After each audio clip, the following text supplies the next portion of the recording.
Okay, there we go. Sorry. It was telling me that my chat wasn't available, which is no good, because that is the entire point, is being able to chat. So, um, hello, welcome. If you're watching this in the future, know that I love you, and that if there is a time that would better suit you, leave it down below.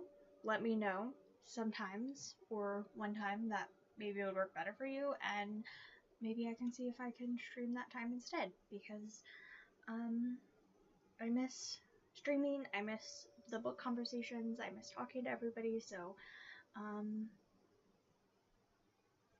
yeah, I appreciate it. Let me know if another time works. Hi, Elizabeth. Thank you for coming. You're so supportive and wonderful. Hello. Oh, I wanted to, ah, let me pull up really quick.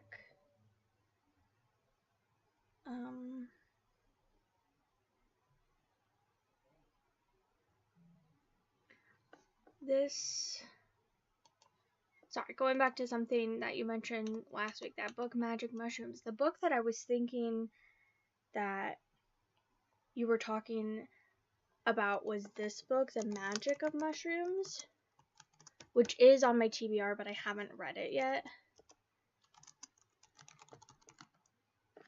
So, I figured I'd throw it on your radar. Fungi in folklore, superstition, and traditional medicine. Anyway, I think the cover is incredibly fun. Anyway, I was thinking about that. I was like, what book was I thinking of? Anyway, that was that. And eventually, I would like to read it, but who knows. Anyway, I'm a little late today because I was all ready to stream, and then I was like, wait, I need to go to the bathroom and get myself a drink and all that.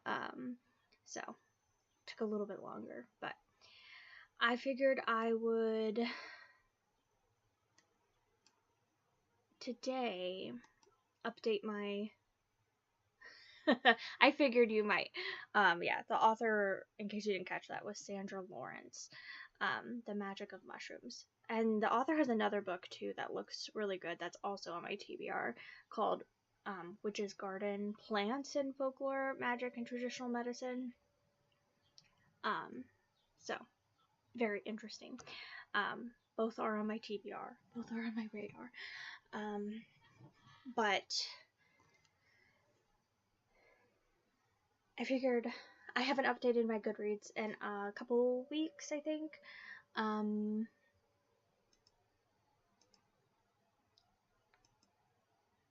just gonna zoom this out a little bit. I guess since the 7th was the last time I updated my Goodreads, so I guess it's been, yeah, a couple weeks. A little over 2 weeks. So I'm gonna do that. And I guess, so how I keep track of what I've been reading is screenshots on my phone, and then I like update it on my like daily, like what I read each day, and then I take that and I put it onto like my daily, like the books that I like when I finish them with the date that I read them, and then from there I transpose that onto my Goodreads. And really it would make more sense if I just like updated my Goodreads as I read the books, and I put them on my currently reading, and then I finished them, and then the dates would all be right on there on my Goodreads, and I didn't have to do all these extra steps. The problem with that being that one, Goodreads, the app for Android, literally sucks so much, and maybe they've updated it in the last like 3 years since I like absolutely boycotted it. It's probably been longer than that, since I got an Android phone. I don't know how many years it's been. 4 years, maybe 5 years. It's been many years since I first got my first Android phone. Before that, I had iPhone, and the iPhone, the Apple Goodreads app is a lot better than the Android one. But I totally boycotted it, and I'm like, I will not use this piece of garbage. So I will not use that. So then you have to like use it on like the web browser, and that interface is really shitty as well. So I would just rather not deal with it. And I'd rather just update it like once a week or so when I have the option to do it on the computer.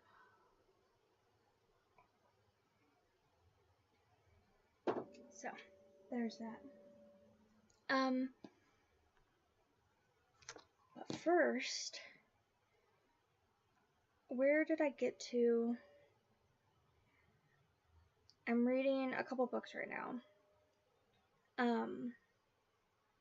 Yeah, and I got to 7 hours of A Wonderful Life last night, so I can move that over and then move these up because I finished that. So that's my reading for Saturday done. And then I guess this is like my goal for today is another hour of Wonderful Life and then 4 hours of A Most Agreeable Murder.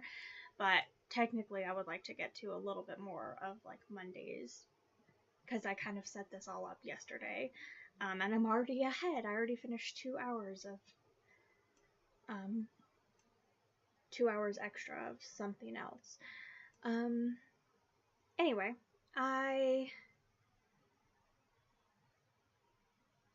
sorry, my brain, I don't feel like is here. I have like a little bit of a headache already. It just comes from my chronic pain. There's nothing really to do about it, so, but it's, I feel like it's stifling my brain functioning properly.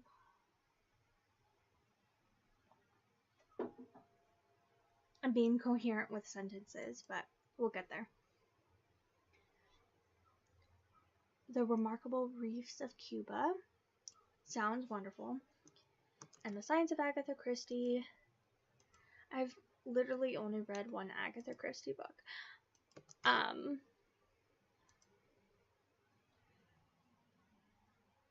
Yes. Well, that's depressing.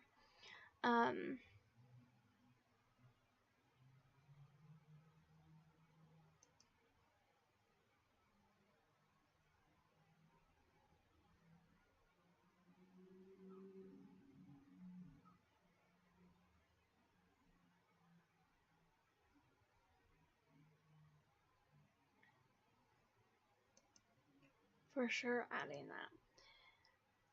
And The Science of Agatha Christie. Still gonna look it up, but I've literally only read one Agatha Christie book.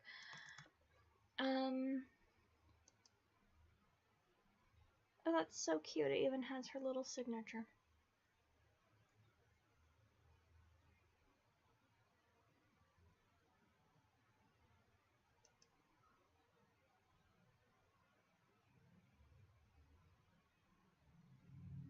Yeah.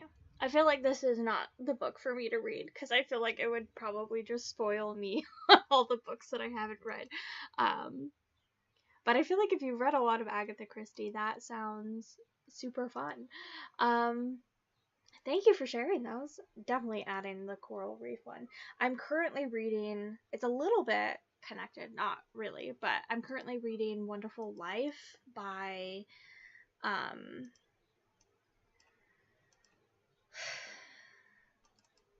Stephen J. Gould, and that one, I mean,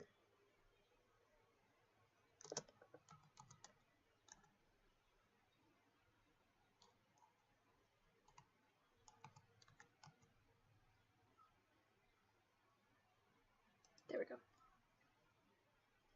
It's really interesting. I'm very much enjoying it.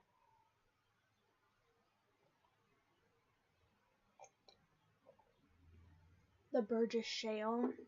and the nature of history. Very interesting. Connected because of the water, even though it's not watery anymore. It's all evaporated.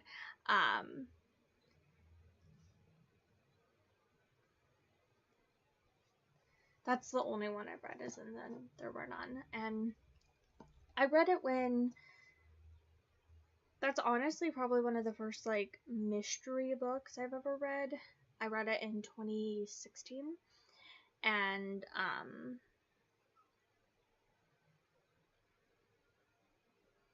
I've definitely read a lot more mysteries slash thrillery type of books since then, but it gave me a lot of anxiety, and I think I would appreciate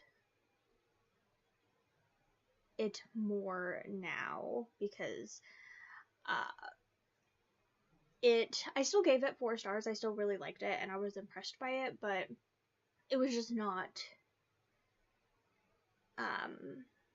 it wasn't my genre. It's not what I enjoyed reading, and mysteries were very anxiety inducing, and they're a lot less anxiety inducing for me now.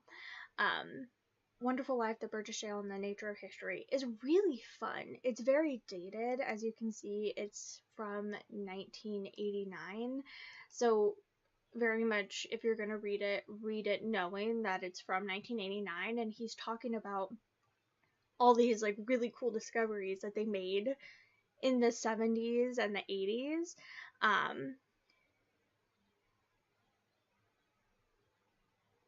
And so that's like really cool. It's definitely like a little snapshot of what was going on in science at the time, and I don't know what has happened with these discoveries since. I'm sure there have been a lot more, because I'm not reading like an updated version of the book. I'm sure it would totally be a different book, because I'm sure a lot of discoveries have been made since, in the last 30 plus years since this book was originally written. But it's very interesting, and I'm really enjoying it. I think Stephen is just a very fun writer. I think he's a little silly sometimes, and I enjoy that. And I think he just tells a very compelling and interesting story. And I think even though it's definitely not like a current look, and I think definitely with like science books, I tend to not read them if I tend to not go for them. I tend to not read them if they're older than like 5 years, because they just get outdated so quickly.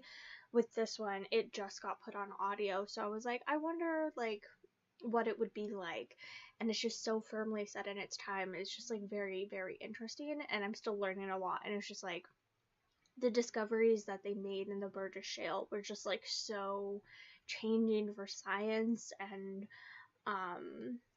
what it meant for like evolution, and how they were looking at evolution, that instead of all these things from the past, that things in the past were always more primitive, and then everything out from the past always became more evolved and more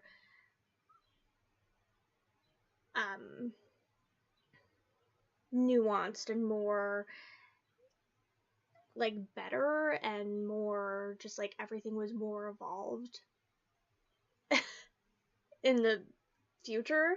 Instead, there was a lot of things in the shale that actually, that they were really evolved and had a lot of stuff, and then they died out, and some of the things now don't have those things, and it kind of like flipped how they were looking at evolution on their heads, and it was just very interesting. I'm learning a lot, and it's super fun, and I'm about 65% of the way through, and I'll probably finish that up tomorrow.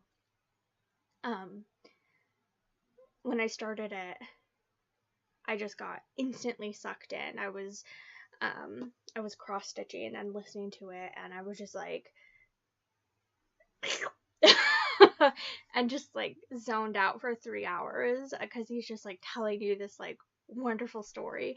I really am enjoying it.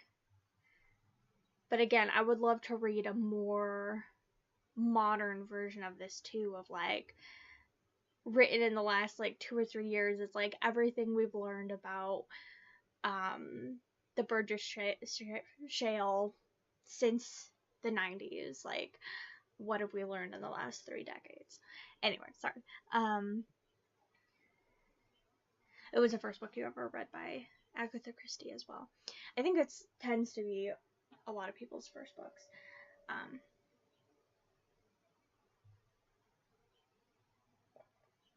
First book that they've read by her. And then there tend to be a lot of just like the same like 3 or 4 that are like the ones that everybody have read by Agatha Christie, and even though she has like 100. Anyway, I'm very glad I'm reading this one, and it makes me excited to read some of his other like older books, even though there are maybe outdated, just like getting a look at what was going on in science at the time. And I just love how grounded he seems, and how like willing he is to admit that like scientists, like how everybody was kind of expecting an answer and like fitting things into that answer instead of going and kind of open-minded and trying to find an answer, instead of just like fitting things into the answer that they're expecting and stuff, and like admitting like the wrong assumptions that everybody was having and stuff. He seems to be willing to admit like mistakes and stuff, which I enjoy, and even personal mistakes that he's had and stuff. And I think that is a great attribute to have. Anyway, okay, I'll get off this book, but I'm really enjoying it. It's very fun. And this is my first book by him, even though I've had a bunch on my TBR. Dinosaur in a Haystack will probably be my next book, since I've owned it on Audible for a couple of years. I really need to get to it.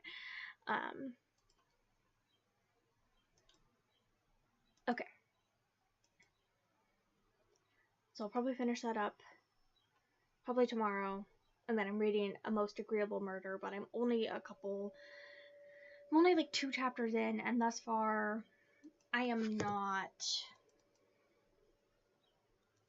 caring.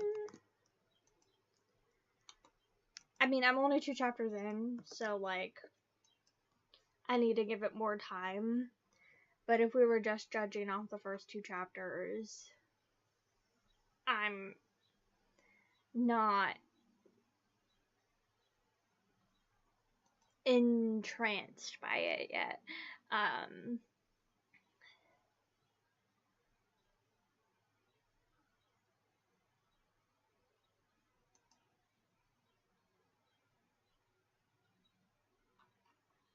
The main character is just very...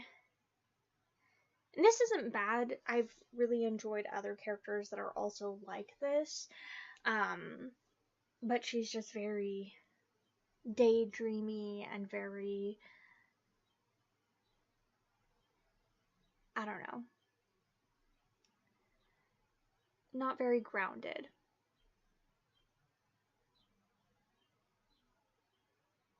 If it were... I mean, I'm literally... The book on audio is... Let me look how long it is. I'm literally not even half an hour in, so I really need to give it more than half... I mean, I'm not disliking it by any means yet, so I want to give it at least to the hour mark. it's 9 hours on audio. I'm like 5% in. So I want to give it, I guess, to like 10% and see how I feel. To see if, but, I don't know. I don't think maybe it will be a DNF. It's quite possible that it will be. Not because it's doing anything that's like offending me by any means. What? Okay, this person says that it's Pride and Prejudice meets Clue meets Shrek with werewolves, gothic elements, but also a parody.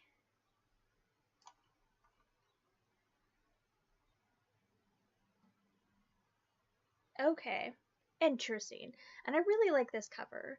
Does this cover not make you want to read this book? Oh, let me zoom in.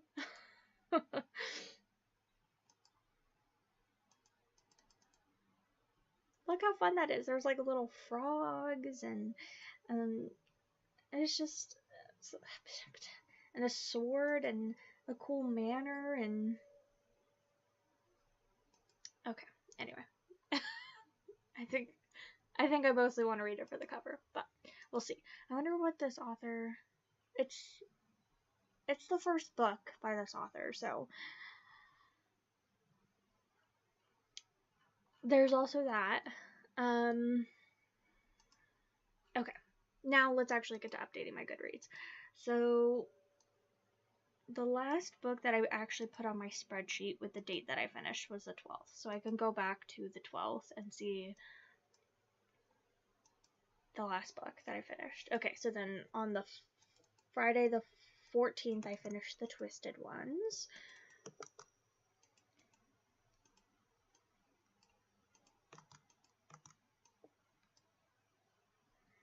And then also on the 14th, I finished Water Magic.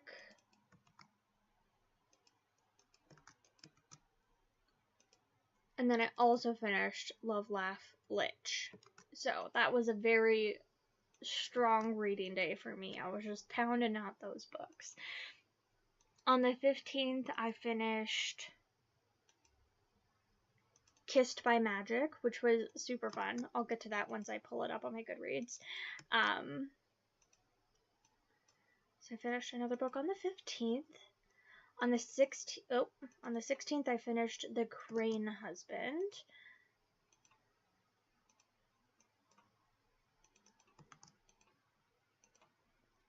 And I also finished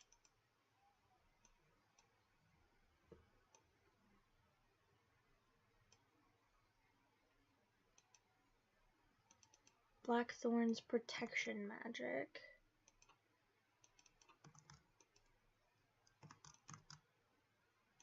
Gonna add in some more rows because I'm running out of room. It does look like a fairy tale retelling. That's a very fair point, and it's not.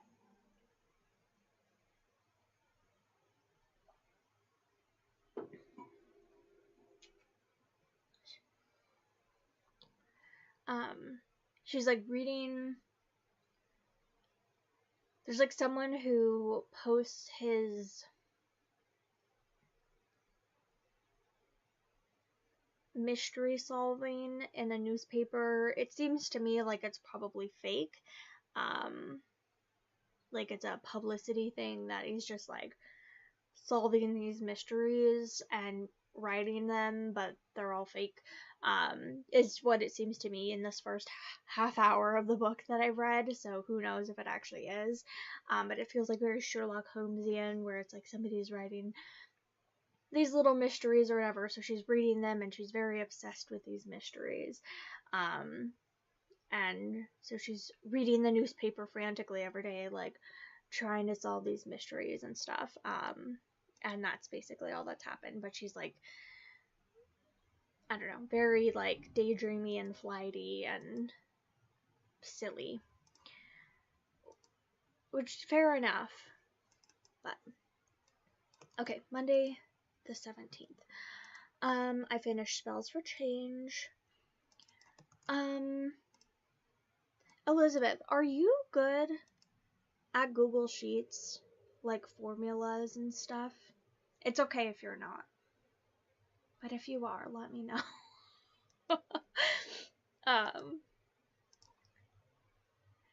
Okay, and then on the 18th, I finished Courtney Friendship Superhero, which was so fun. I really liked that one.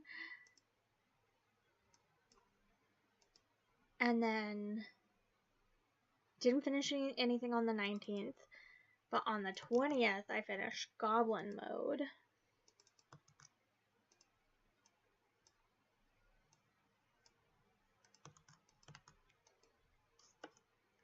And then on the 21st, I finished The Orc from the Office.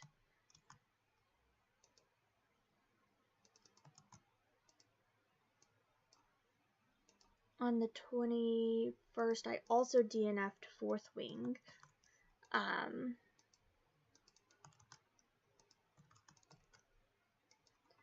I need to look up where... I haven't DNF'd a lot of books this month. This has been a really good reading month for me. Because this has been an insane DNF year for me. I've DNF'd so many books. I've DNF'd... Nope, you're not good. Okay, that's fair. Me neither. I was just trying to... I'm trying to figure out... I can tell you don't... I mean, since you're not good at it, you won't know. Nor do you probably care. But I can tell you what I'm doing anyway, just in case you're curious. I have this, like, list that I can type out by hand, and it's fine, and it's no big deal, and I can do it. It will just take a little while. This is, like, how long... like the hours of audiobooks that I've listened to. So all of these can like roughly be split into half, or like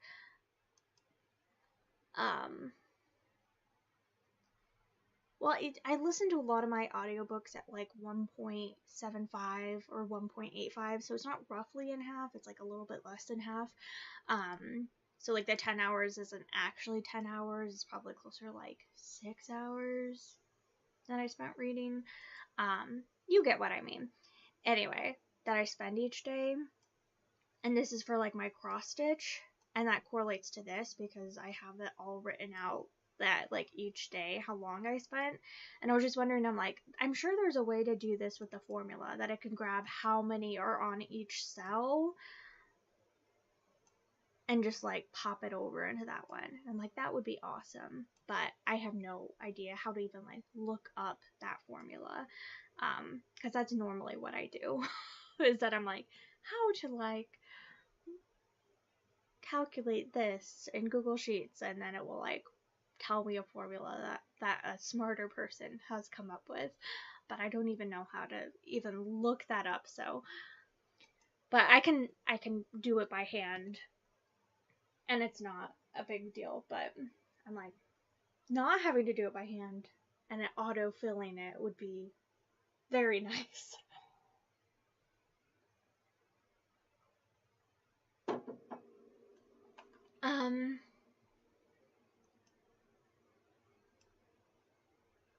Fourth Wing, that's what I was looking at.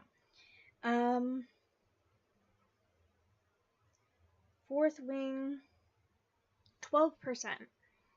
But yeah, I've only DNF'd 2 books this month, which is ridiculous because, yeah, over 70 books I've DNF'd this year.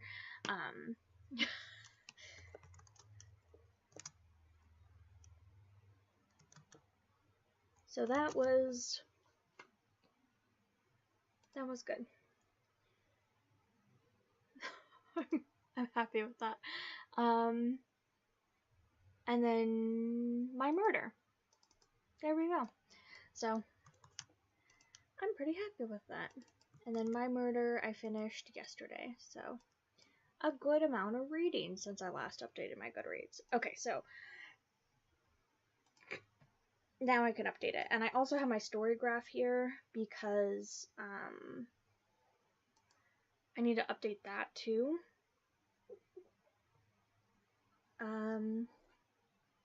There's more things that I need to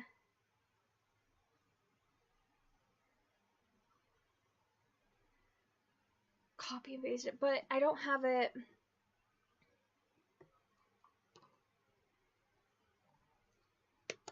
I don't have it like listed at the bottom, like how many. I just have like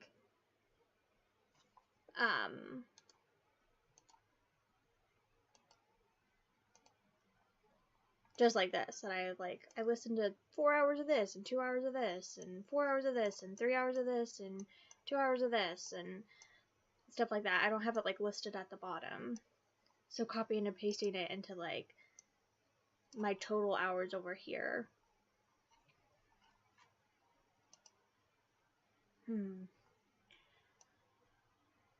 Womp. Yeah, I know there has to be a way to do it. I'll just have to. I mean, I haven't worked on this specific cross stitch since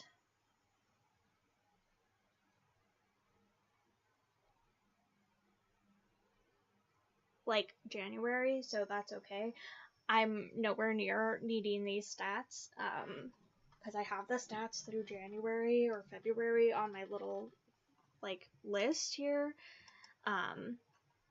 Through February 7th, I have them written out, so I'm okay. I don't need them yet. I've been thinking about that cross stitch and I want to stitch on it. I just stopped stitching on it because of like this was getting a little like, I don't know. I felt very bleh at the beginning of the year, so I wasn't working on it. But now I want to start working on it. I can't listen to my audiobooks on a normal speed. I don't pay attention. I zone out.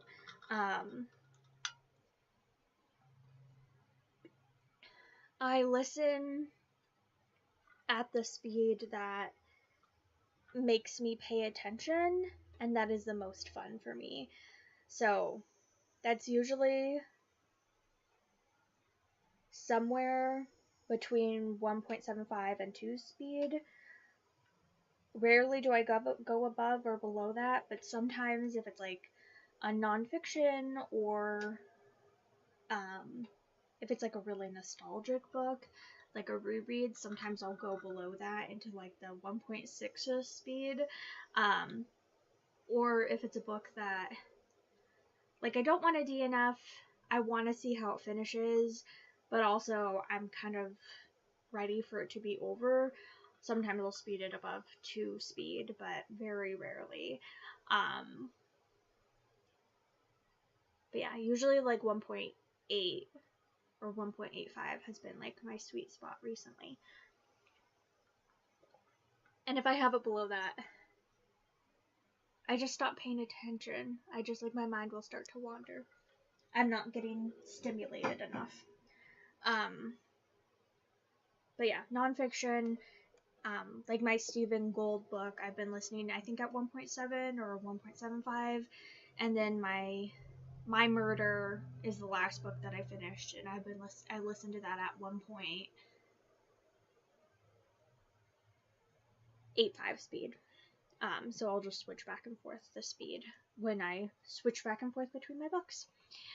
That's probably way too much information. You probably like, I do not care. Just tell me about the books you've read, and I will. I'll tell you. Okay, so let's go through, and I can just give you little updates about these books too, and how much I liked them or didn't. Actually, I really liked, like I said, I didn't DNF like any books this month, and it's because I've really liked everything I've read this month, which is awesome. I think this is actually going to be like my best reading month this year.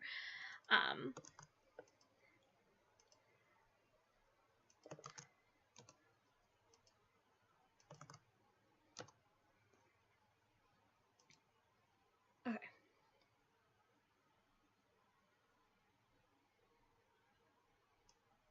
Let's get the full title in there. Well, and all of the subtitle. So this is how I get all the stats. The author, number of pages, average rating, number of ratings, and the date published is by I just copy it all on Goodreads and just paste it in. Boom, it's right there. And then I just do edit. I choose it red, give it my rating, which in this case was 5 stars. Fucking loved this book. Okay, I'll tell you my favorite. Or you feel like you're missing something, which is fair enough. I think that people should read in the way that brings them the most joy. And if that's the way that brings you the most joy, then I think you should read that way. And that's the way that I listened for like 20 years of my life. So I 100% understand and support that. Just now at this point, I cannot listen below that anymore. Which is not always true, because like if Chris and I are in the car together and we're listening out loud over the car speakers, we listen to it a lot slower, because in the headphones directly in my ears versus out loud over a speaker, I need it slower because I struggle to understand it more. I guess maybe because it's being interfered with by other noises and stuff. So we listen to it at like 1.5 or 1.4 speed when we're listening over the speaker together. So there are also underlying circumstances. But I support that decision. So, my favorite story from this book.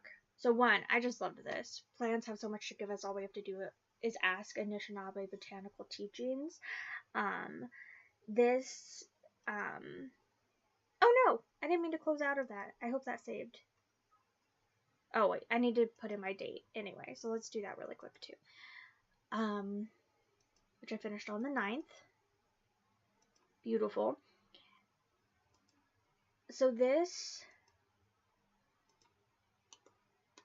my favorite story from this one. So the way that this was written, I think was super interesting because she mixed in a ton of like Anishinaabe stories, like myths and creation story, and stories about like where these plants came from, and stories that are like connected to these specific plants. Which like the purpose is to like help you remember these plants so that you can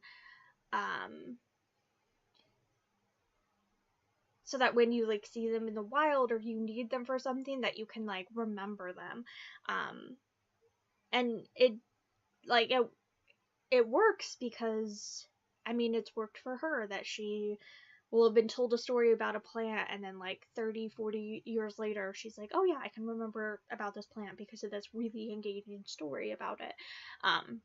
So I really love that. But my favorite story about this one is that she also put in a lot of like anecdotes. Not anecdotes, that's not the right word. That makes that sound really like trivial and makes that sound really, that sounded really, I don't like how offhand that sounded.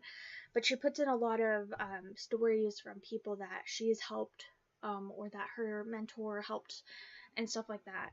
So my favorite is actually one that I have a personal connection to this plant because it grew in my front yard growing up, and I've eaten it, and I've spent a lot of time with this plant called plantain.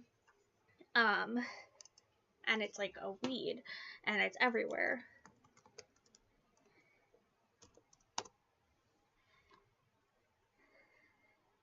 So, not plantain like the banana esque fruit, but this kind of plantain. Anyway, so I spent a lot of time. I'm very used to this. I've eaten it. I have like connections and memories to this plant, so I'm always going to remember this plant anyway. But then the story that she told about this plant just like jaw dropped, so interesting, because she was it was her teacher. Her teacher was her mentor. You need to pick out an audiobook for August, which would be up to 24 books. Oh my goodness.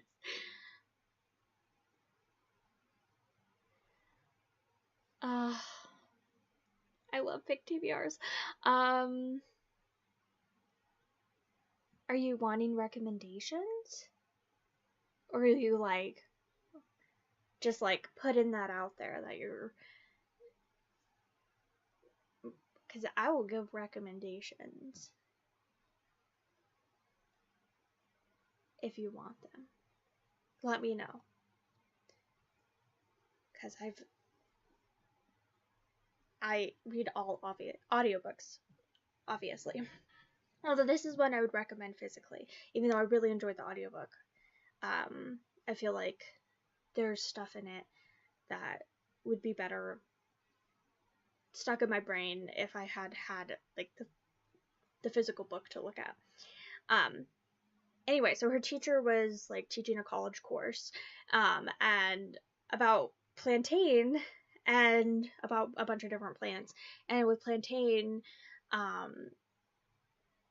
she had like told them that if like they got bit by an insect and stuff, that it helps take out the sting and it helps localize poison. So if you get bit by something poisonous and you put plantain on it, it helps keep the poison in that area instead of like going throughout your body.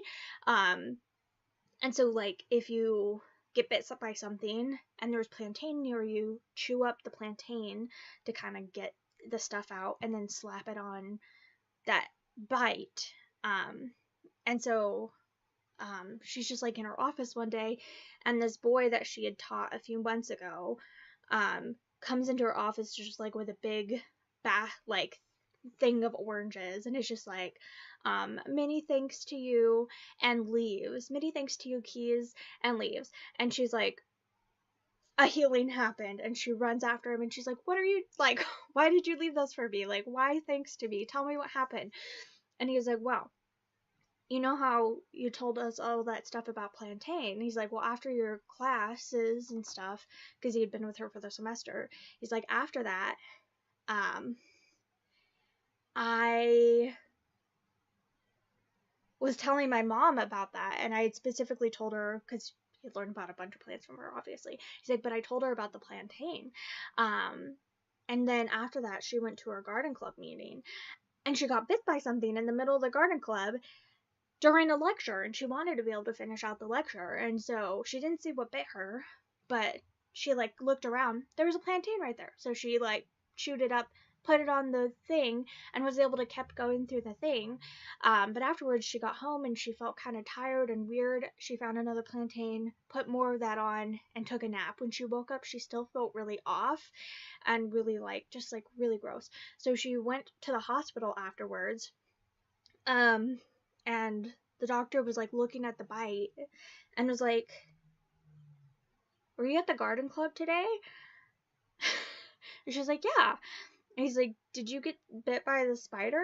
And she was like, yeah. And he's like, were you sitting by this person and this person? And she was like, yeah. And he's like, they're both dead. They were bit by the same spider and they both died. How did you not die? Isn't that crazy? And so he like came and he like gave her oranges and stuff and was like, thank you so much, because literally you told me about this plant and I told my mom and it saved her life, so thank you. Anyway, so that was my favorite story from it, because like I already had a personal connection to that story and I already know how to identify that plant and know what it looks like and stuff. But now I'm like, oh my god, plantains that were growing in my yard this whole time. I didn't know that about them localizing the poison, and it kept it out of her bloodstream enough that she didn't die. So that's really heckin' cool. But anyway, this book was just really well written. It was super interesting. I loved every second of it. I really recommend it. It was super fascinating. And I enjoyed like, I just really enjoyed it. It was great. Okay, you have to pick from your already owned audiobooks. That's fair. I don't do that. Well, one of my favorites that I listened to recently was Half a Soul.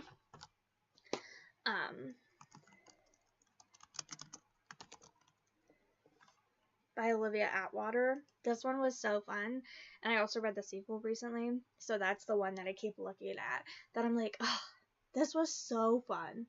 So, either physically or on audio, although I did really enjoy the audio, but this is my recommendation, is that it was so great.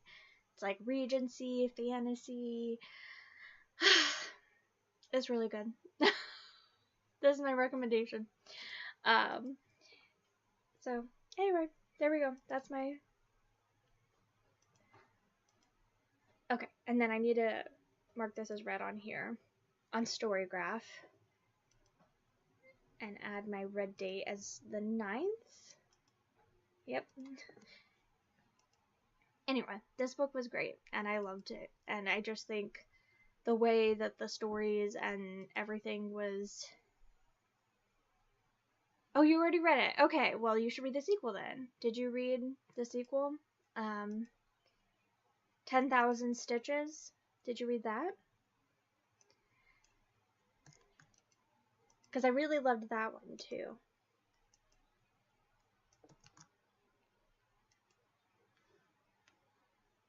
Did you read 10,000 Stitches by Olivia Atwater? Because I really recommend.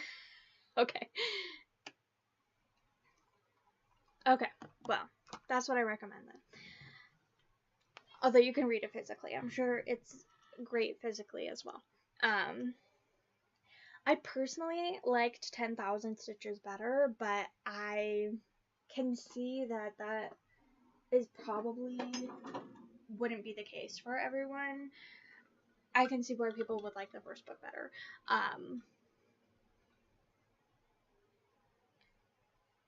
But just for me personally, I really loved the second book a lot. It just like resonated really well for me.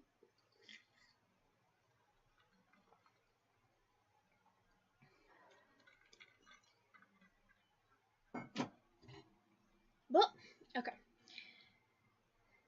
And you should definitely add Plants Have So Much to Give Us. All we have to do is ask to your TBR as well if you want some good botanical nonfiction. It was just so interesting. I seriously loved every second of it. I could not put it down.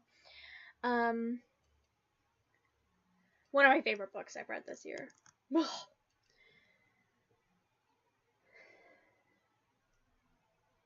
Okay. Next book. What an Owl Knows. I read it on the 10th.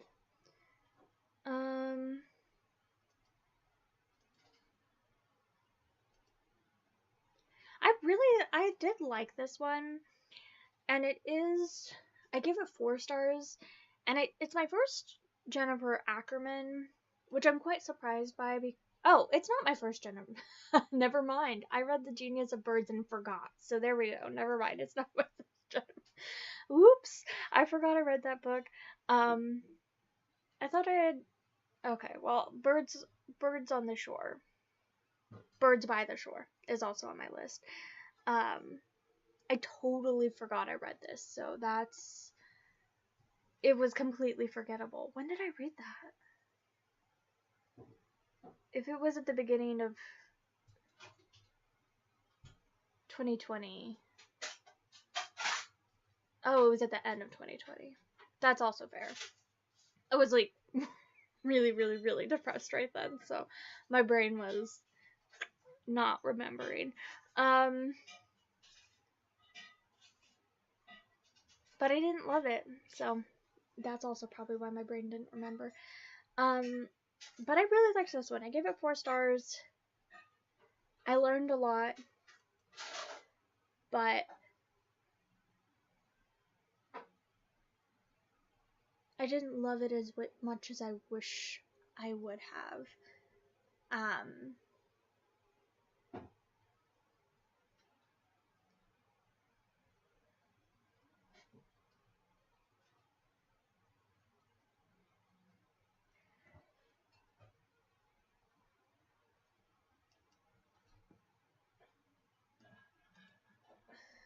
So, read it on the 10th. But I did like it. and I'm really glad I read it.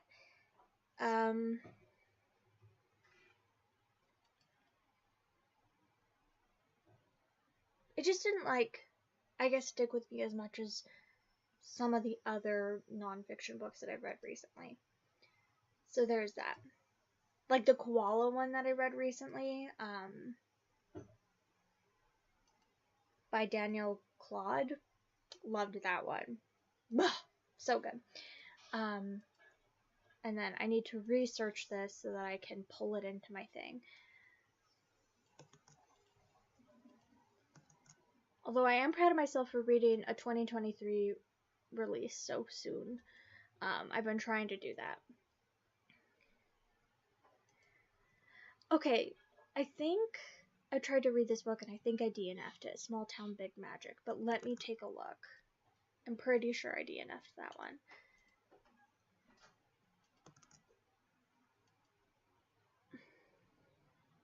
Yes, I did.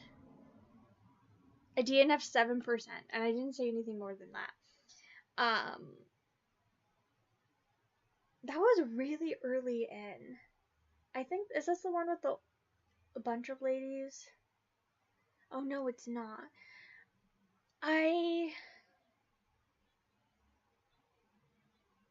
Oh, I do remember this one now.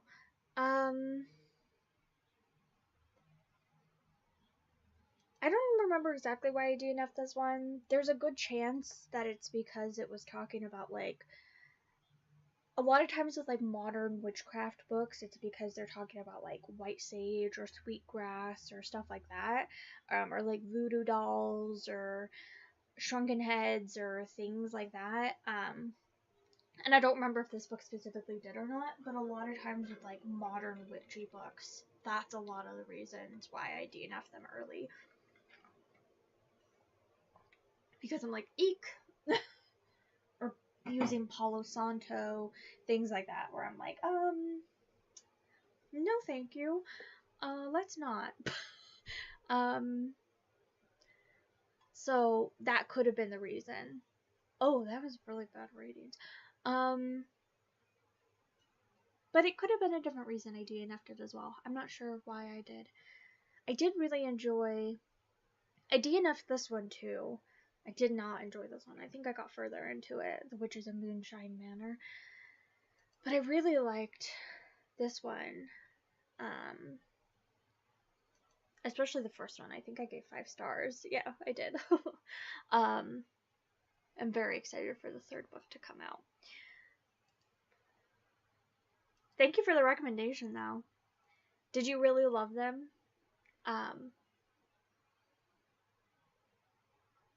A lot of times people just don't know that those things, like, shouldn't be,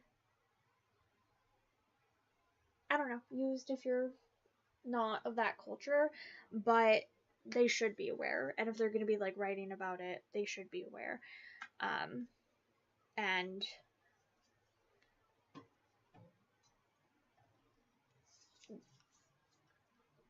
but there's always the hope and the chance that they will, like, maybe learn, get some feedback, and then be willing to change. Oh, well, I'm really glad you love them. But yeah, there's been a lot of, like, modern witchy books that I'll start to read, and it will say stuff, and I'm like, let's go smudge some white sage. And I'm like, no, let's not. That's a closed indigenous practice. No, that you have to be, like, taught how to do by an indigenous person. You should not do that. You cannot do that. Don't do that. So, but it's like, if you're not, like, aware, like, how are you supposed to know? But if you are, like, practicing witchcraft, then you should know that, like, you'd have to be really oblivious or just, like, not care. So, I don't know. It's weird. You don't know if the author knows and doesn't care, or if the author doesn't know and if they've just never been made aware. You don't know. So, a lot of times I just, like, stop reading and I'm like, oh well. But again, I don't know if that's why I DNF'd it, but it's a very strong likelihood that's why I did. I should make better notes when I DNF something over something like that. Okay, I finished this on the 12th. Earthers go hard. Okay, this one. Unfortunately, I think I gave this one 3 stars. I didn't love this one. It was a sci-fi romance, and it was,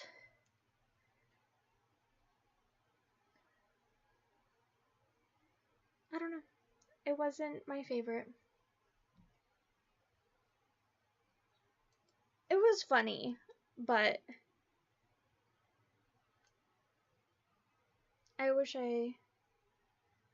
think they need to be a little bit longer. I think that's the biggest thing with this series, is that they're just like too short, and so they don't really feel fleshed out enough.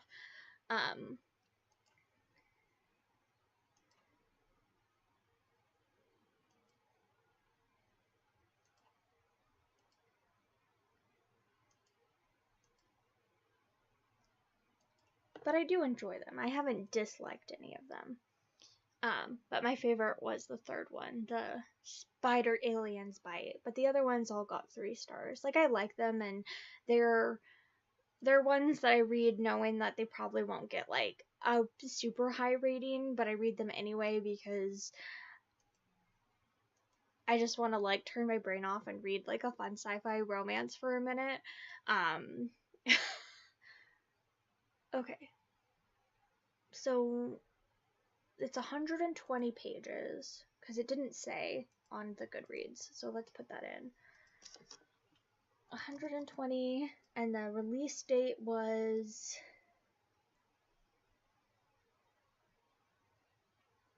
March 14th, 2022.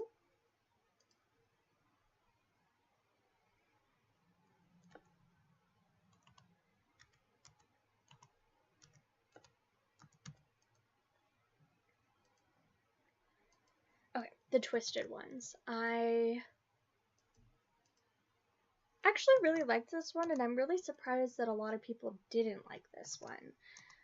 I don't know. I feel like I've heard so many people not like it. And I'm like, did we read different books? I guess it's very much just different strokes for different folks, because I had a lot of fun with it. And I finished it on the 14th. I don't know. This has been my year of horror.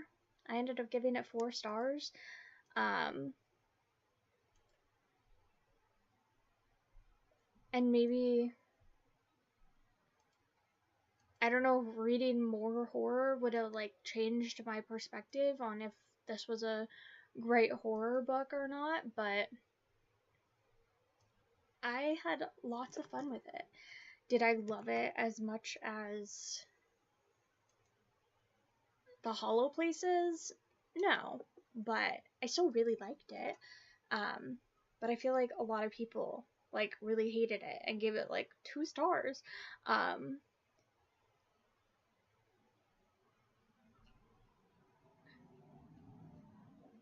Anyway, it was really eerie and weird.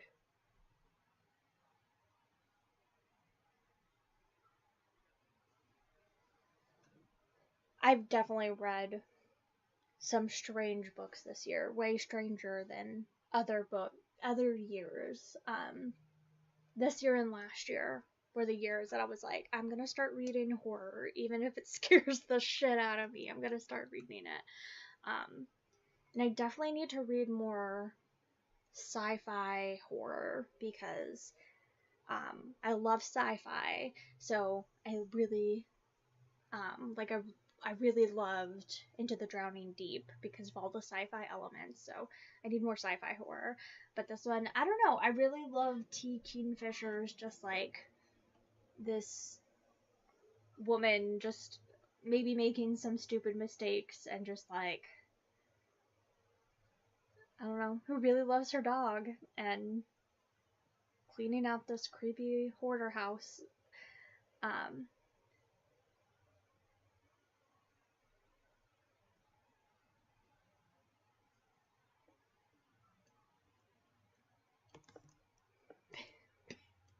Bigfoot is not your friend?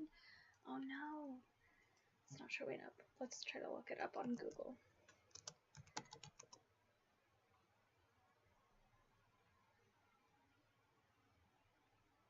Why was I not showing up on... Jesus Christ.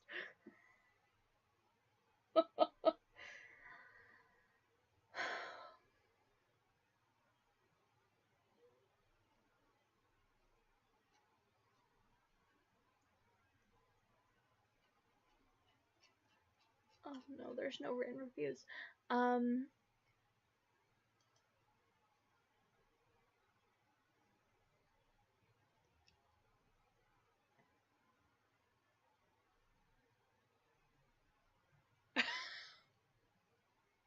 That looks bananas.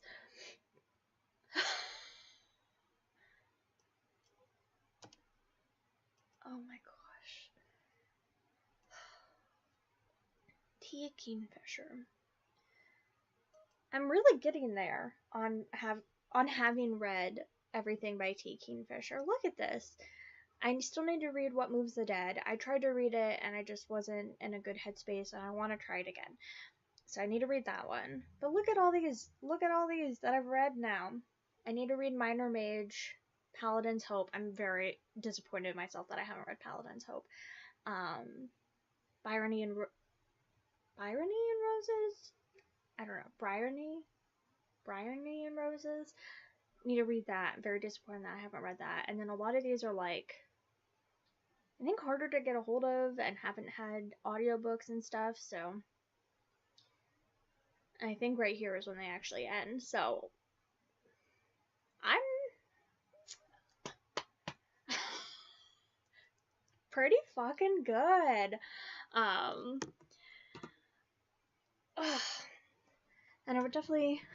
I really want to reread Sword Heart. I think that would be a good one to reread. But most of them have been 4 stars, but a few of them have been 5 stars. But Paladin's Strength, perfect. Seventh Bride, love that book. The Hollow Places, love that. One of my favorite horror books that I've read. And then The Wizard's Guide to Defensive Baking. Second book I read this year, 5 stars, loved it. So, T. Kingfisher, I love you. Alright, I'm gonna go to the bathroom, and then I am going to come back, and we're gonna keep updating these, even though it's literally taking a million years, but we still have all of these to go to update. But that's okay, because we have all the time in the world. Alright, I'll be right back. Go stretch your legs, get some water. Alright. Oh, this is like being really weird. Why are you being weird? Just a second.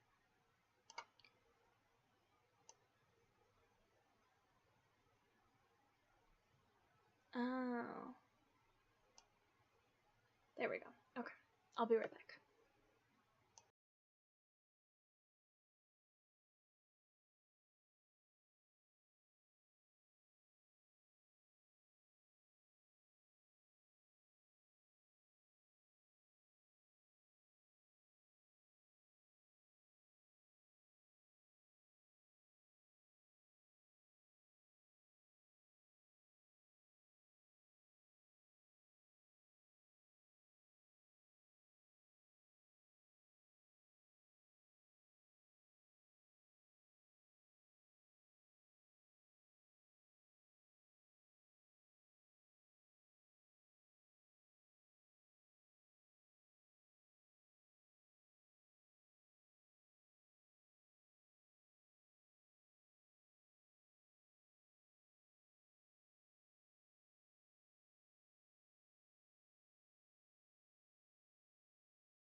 I'm back.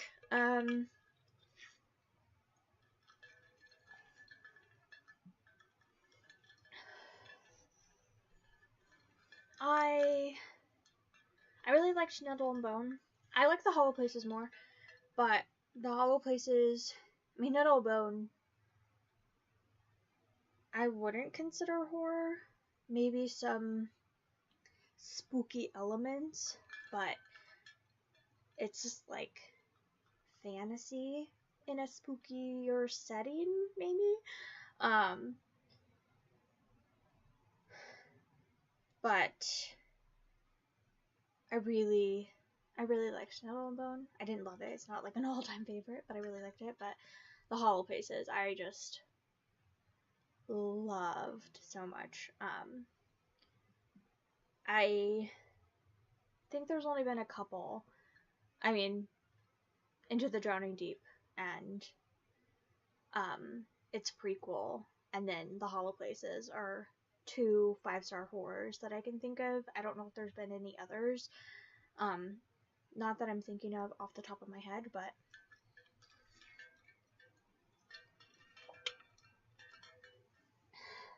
there haven't been a lot for me.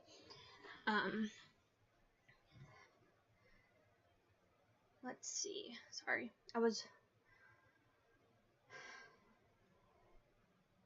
Boom. Okay. I wanted to show really quick before we get back to what we're actually doing today. For a magical readathon really quick, I wanted to show you what I had done. So, I ended up highlighting in this really obnoxiously neon. I don't think this color is a bad color. I love neon green. But this really obnoxiously bright color, so I can't miss it. The prompts that are not filled out yet, so I can't miss it. So I did that. So there's a few. And actually this one, it decided, I posted a poll yesterday, and people have spoken. I posted a poll on the Magical Readathon Discord, and a good amount of people responded. Technically, votes are still coming in, so I can still keep checking on it, but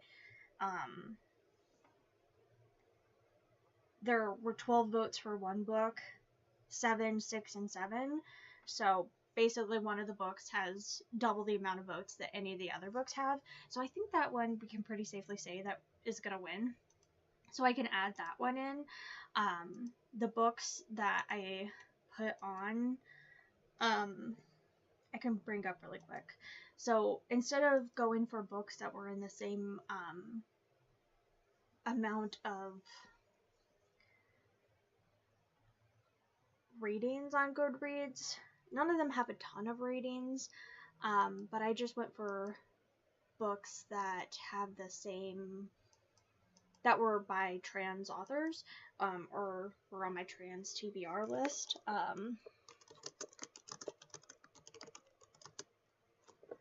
So No Man of Woman Born was one of them.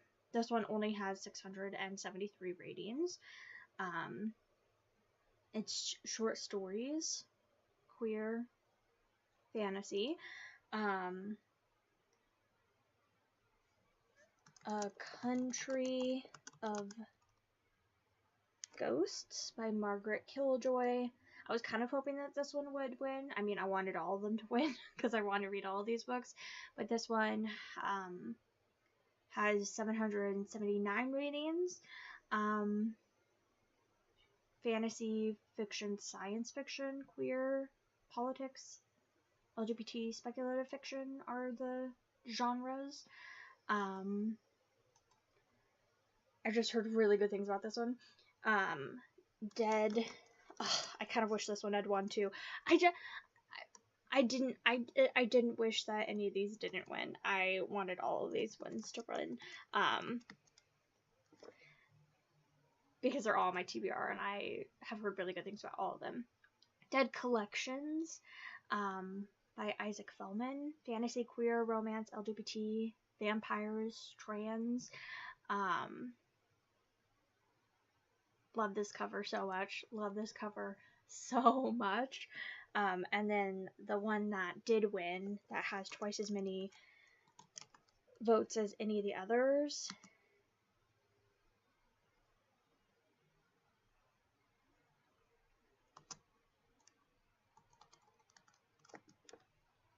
is Witchlings by Clarabelle A. Ortega, which really it is the most popular technically. It has 3,000 ratings, but none of these were like 10,000 ratings or plus.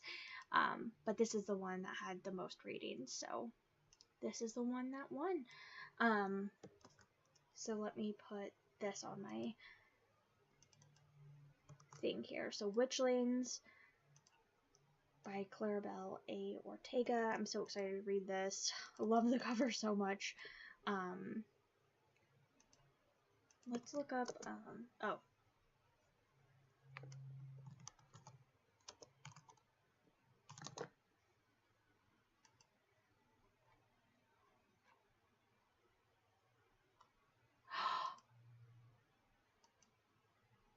Okay, Witchlands is an 8-hour audiobook.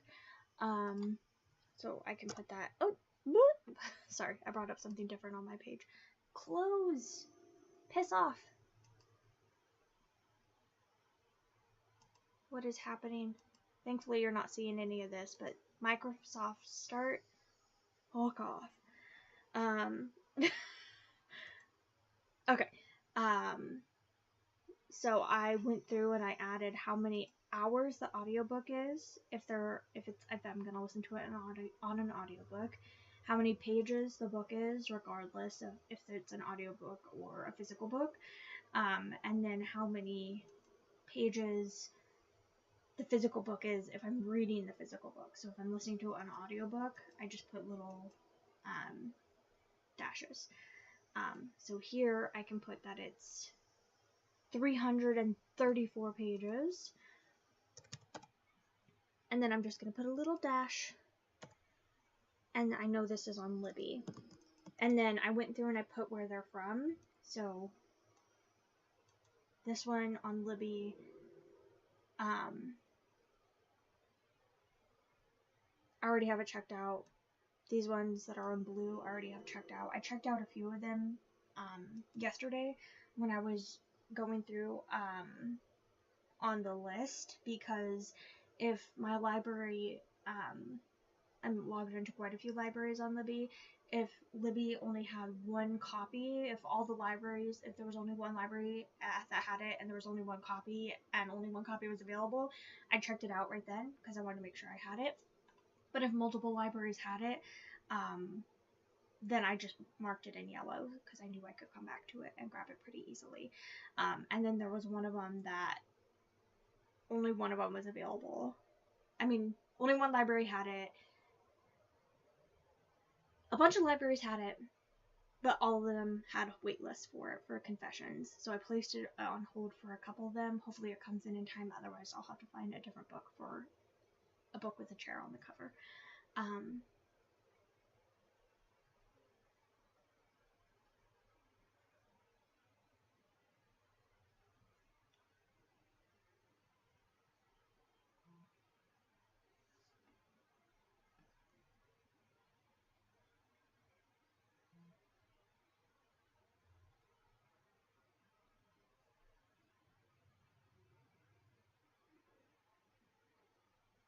Sorry, it took me a second to understand what you're saying because I'm pretty sure you meant as well as a mod for and not a mood for. So sorry, it took me a second, but now I understand. Okay.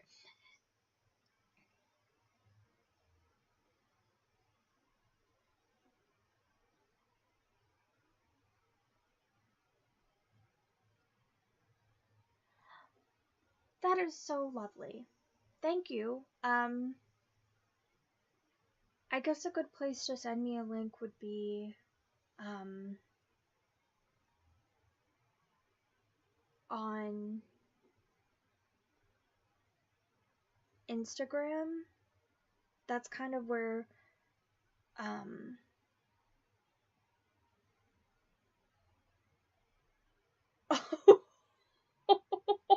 sorry, I just logged into Instagram to look at it because I didn't remember Um,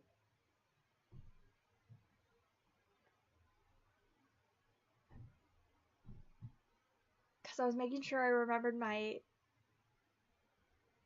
name so you could see me, even if I don't even know if you're on Instagram, and this is like the first thing that popped in, and I thought this art was incredible. He grabbed his little head. That's so mean. Sorry, I'm laughing. I need to stabilize this. He grabbed his little head.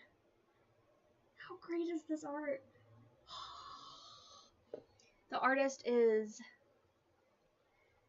Oh, this is really hard to spell out. So I'm seeing if there's something shorter to look up, but not really. So it's Lilla, Lilla, Bollecz, and then illustration.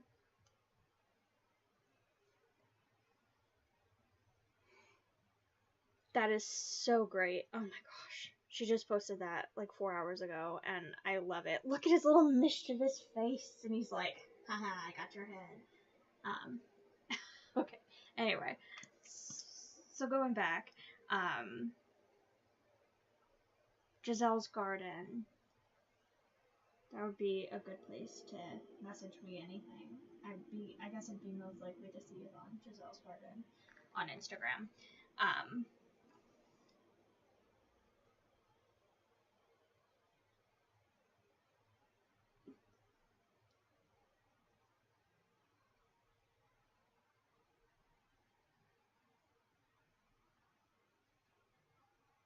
I'm sorry, Instagram's just really fucking with me right now. There was this lady who had her hair in little buns, and this hummingbird is trying to eat her buns. Like, he thinks her buns are flowers, and he keeps putting his little beak into the bun hole. Look, he'll do it again. Sticks his little nose right into the bun hole. And he's like, this is a flower, right? Okay, I need to get off. Okay. I need to get off Instagram. This is a problem. Okay, I cannot. That is ridiculous. Okay. Thank you. I love a reading challenge. It's very motivating for me, so yes, and Discord is a better place for me than Facebook by far. So thank you. I appreciate that. You're very kind and lovely. Thank you. But yeah, Giselle's Garden on Instagram, if you have Instagram, is a good place to send me any messages or links.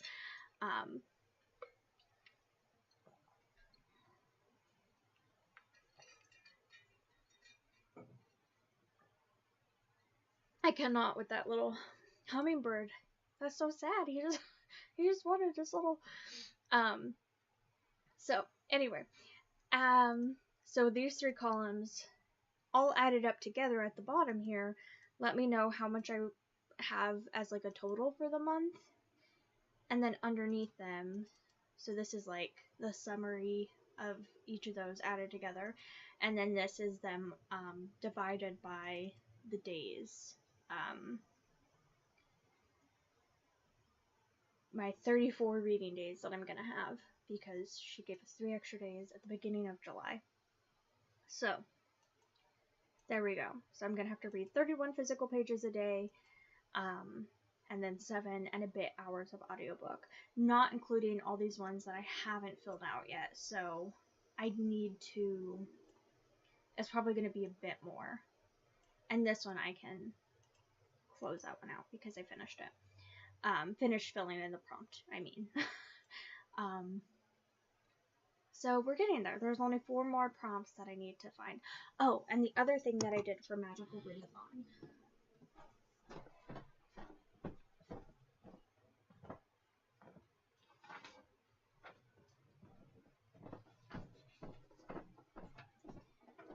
because the next time I stream,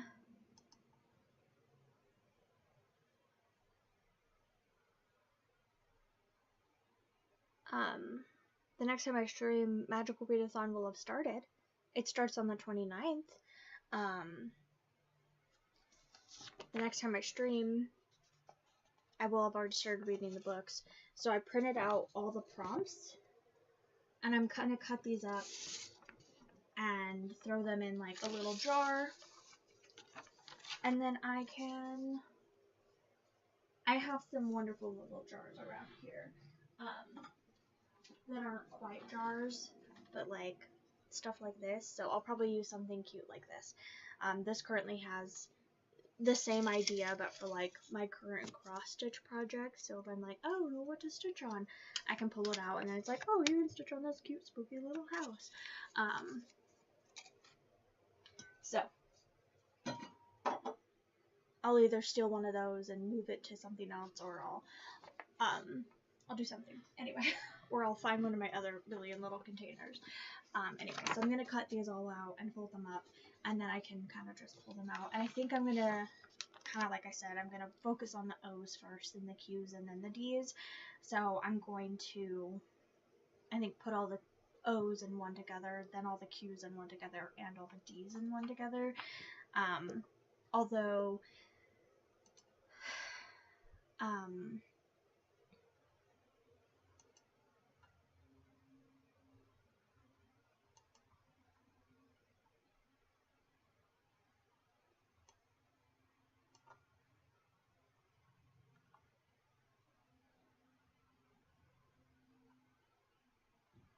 I already have this D checked out.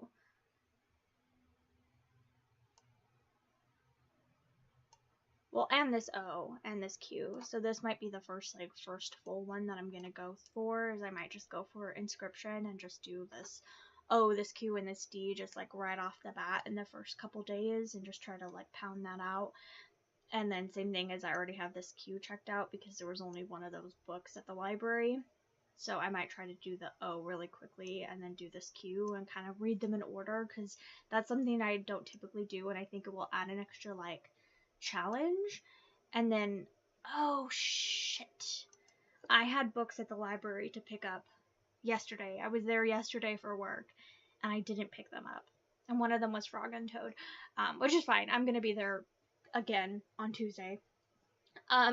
So it's okay. It's just 2 days away. And it's not like I'm gonna start reading these for another week, so it's okay. But I was like, oh, I had that on hold. So it's just sitting there.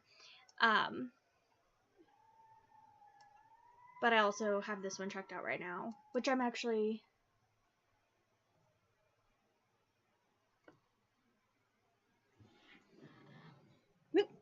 Where are we going?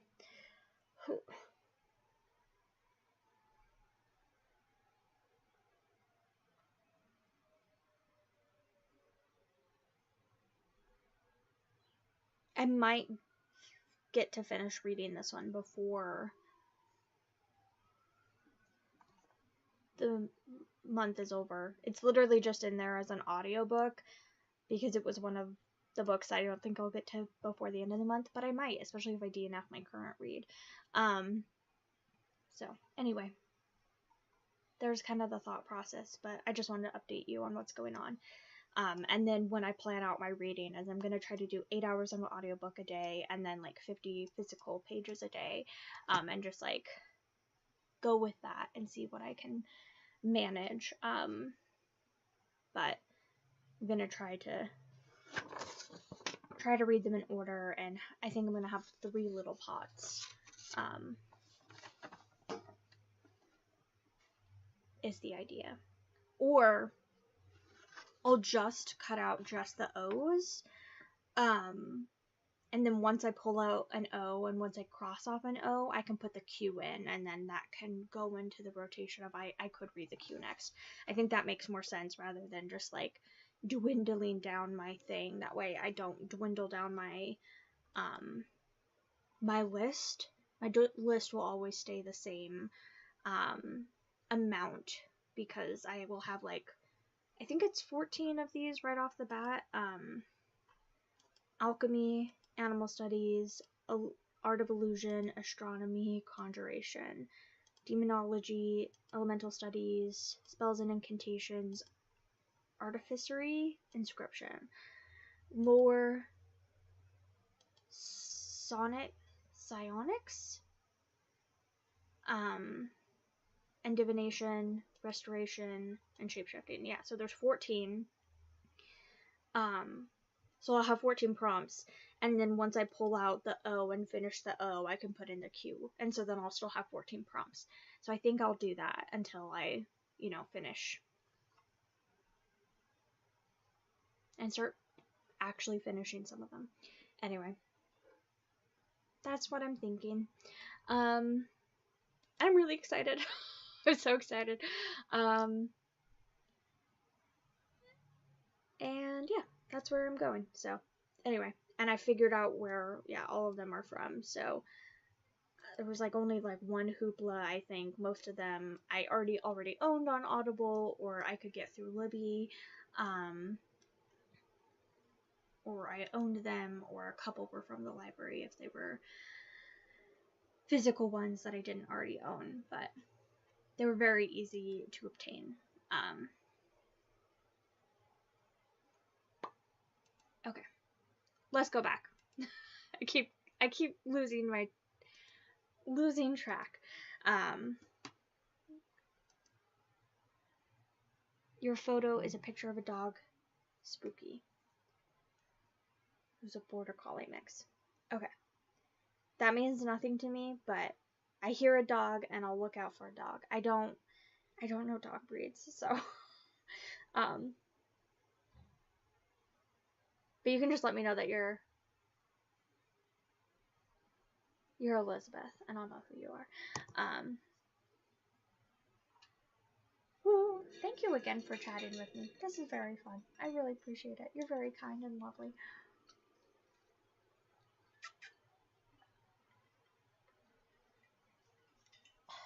Okay. Alright, let's try to power through these, although I can never do anything quickly. I'm too chatty. Okay, so water magic was the next one that I read. Although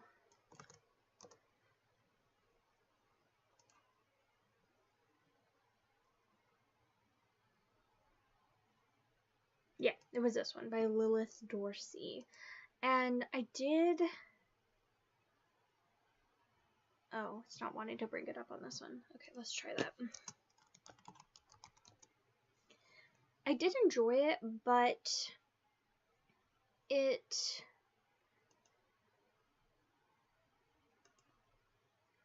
so one, it was super interesting. I liked the first half of it was basically just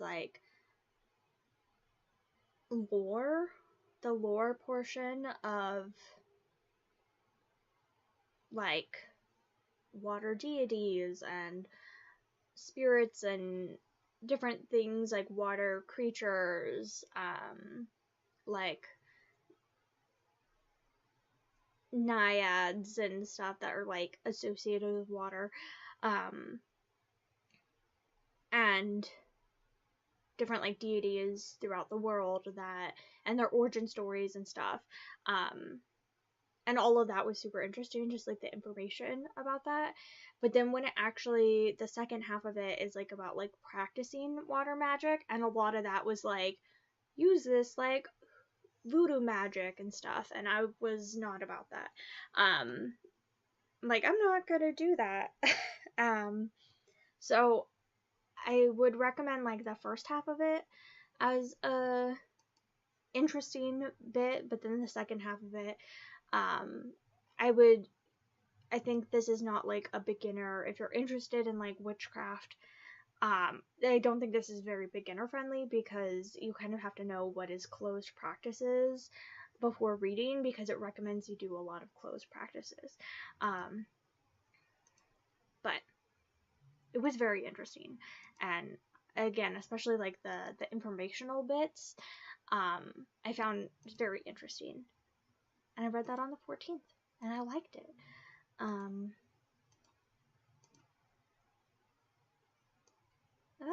gonna give it 3 stars. There we go.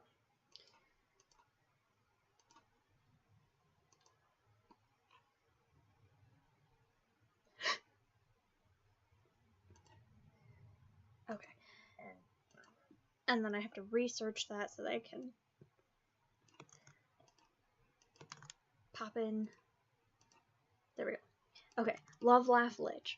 Okay, this series is very fun, and I'm really excited for the next one. I hope there's more of them soon. And I'm really excited that they came out on audio. So even though this one wasn't on audio when I first read it, when I first added it to my Goodreads, you can see here that I had it on no audio. They made it on audio, which I'm incredibly happy about. So I read this on the 14th, and it was really, really short. This one I'm going to give 3 stars. I didn't love it, but it was like really fun, and I hope there's more of them. So basically, it's like an office romance.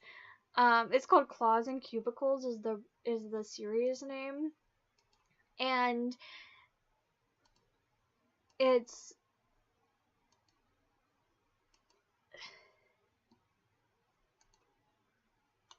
here. Let me pull it up. Look at this cover. It's so good.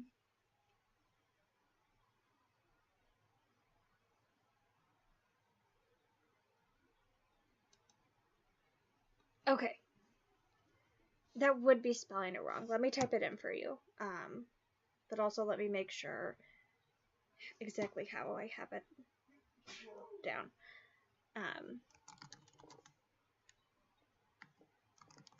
It's just Giselle's Garden, like that.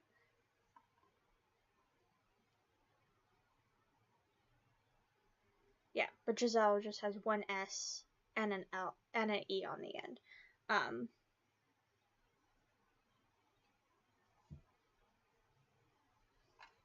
And then it doesn't actually have book. It's just Giselle's Garden. Thank you. Very nice. Look at this cover. It's so good. So some people have monsters for a boss, but not everyone has an undead necromancer lord at the office. So he's like an dark lord that is like controlling whatever, and she's the secretary, so it's like a boss secretary, so definitely there's like that kind of power dynamic. But then the second one, the orc from the office, I liked even better. But I dearly hope that there are more in this series, the Claws and the Cubicles. I hope there are more. They gave like a kind of a sneak peek at the end of the second book for the third book, and I am so excited.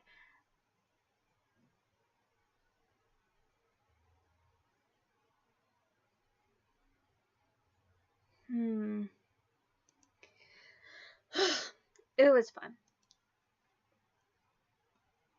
Thank you.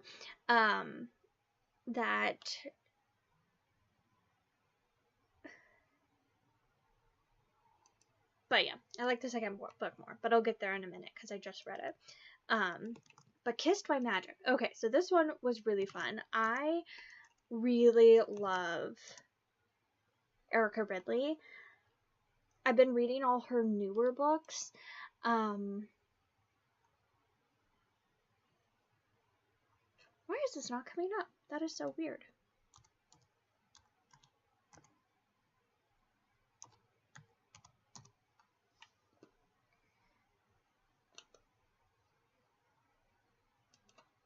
So Erica Ridley, The Perks of Loving a Wallflower, 5 stars. The Duke Heist, 5 stars. Whatever the third book in that series, 5 stars. Loving the Winchesters, the Wild Winchester series, incredible. This one, the Nobody's Princess, 5 stars. Love this series, obsessed with it. The fourth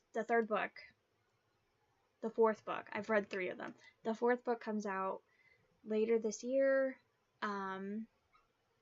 My Road to Ruin. Very excited, although I don't like this cover change. What the fuck? September. So excited. I love this series. Obsessed. Like, and you know, romances, even as much as I love them, don't get 5 stars from me very often, but these ones do. Especially, I think the first one is my favorite still. But I love them. They're incredible. Oh, they're so fun. I love them. They're so good. They're so good. So I really love this series, but Erica Ridley has a lot of other series, and I don't know. I just didn't really think about going back to them because I'm not super into just like historical romances now. I need like something else. Like I want there to be like a fantasy romance or something, especially when it's like her most popular one is from 2014. Like I don't really want to read a historical romance from 2014. Like that makes me feel a little iffy, you know? Because there's probably a lot of like iffy stuff in it. But then this series, Magic and Mayhem, Kissed by Magic, it came out in 2013.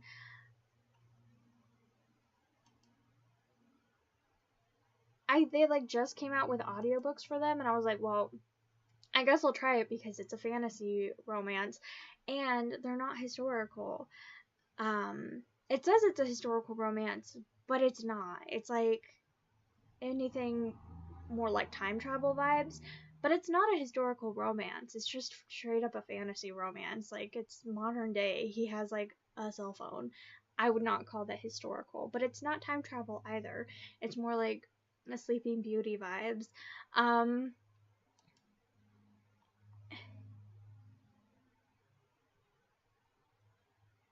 Anyway, loved this. It was really fun. I gave it 4 stars. It was a really great time, and I really want to read the second book now. So I was very pleasantly surprised by that.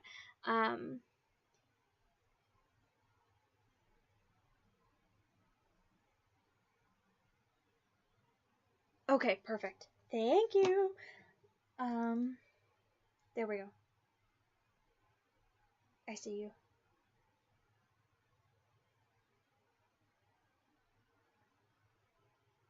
Oh, he's so cute.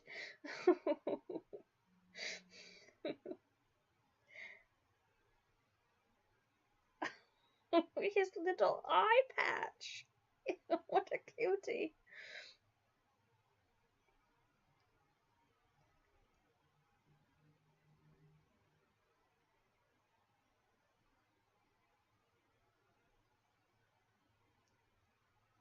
Oh, love it.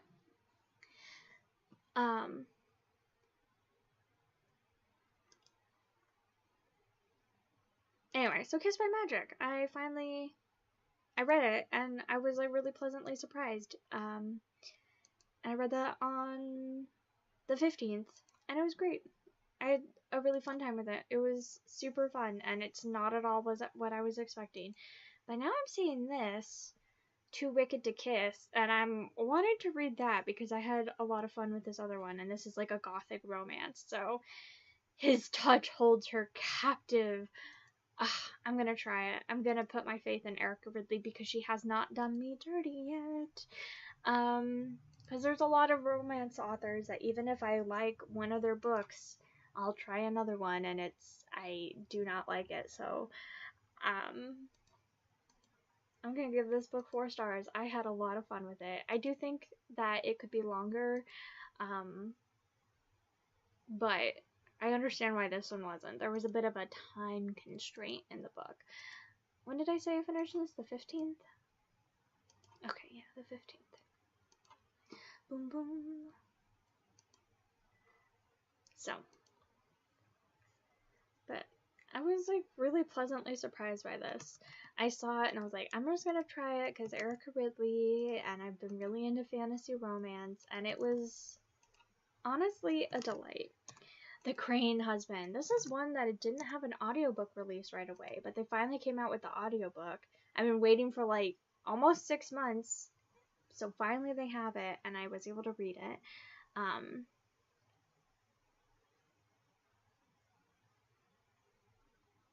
You have most of the books from NetGalley as well as from Forever Themselves.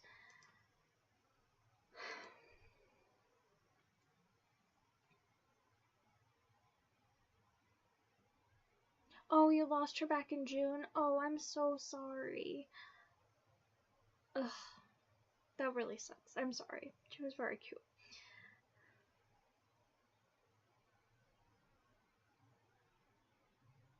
Well, I hope you have some wonderful romance reads in August. Fantasy romance has just been my vibe for the last like 2 years.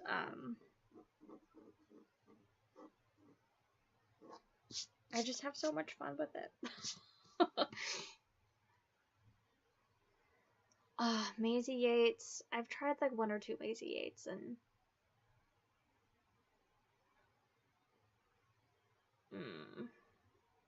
I don't know. Not for me. I didn't hate them, I don't think. I think one of them I gave maybe 2 stars.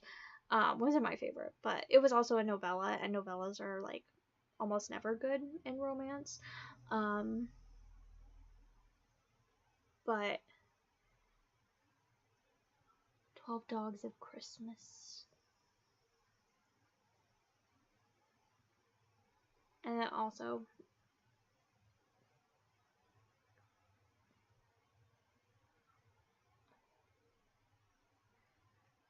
I know so many people love cowboy romances, so I hope you love it. I know, like,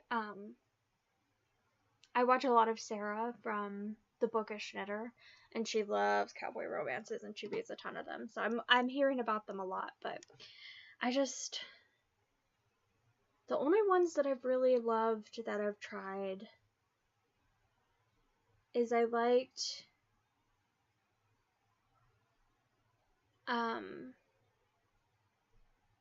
the historical romance series. I think it was maybe by Lorraine Heath.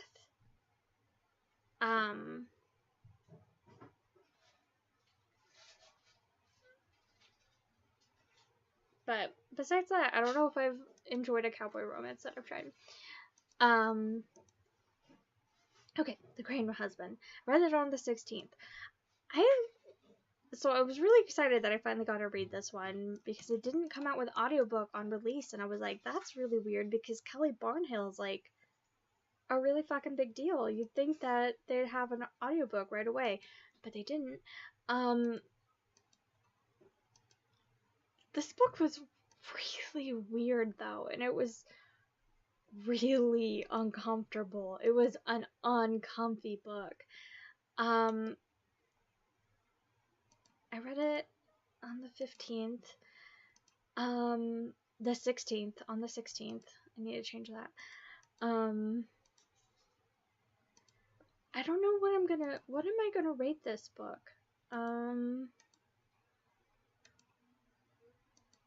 That's kind of why I'm hesitating here. I don't know what I'm rating it.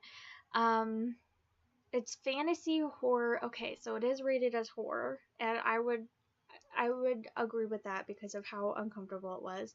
Fantasy horror magical realism retellings.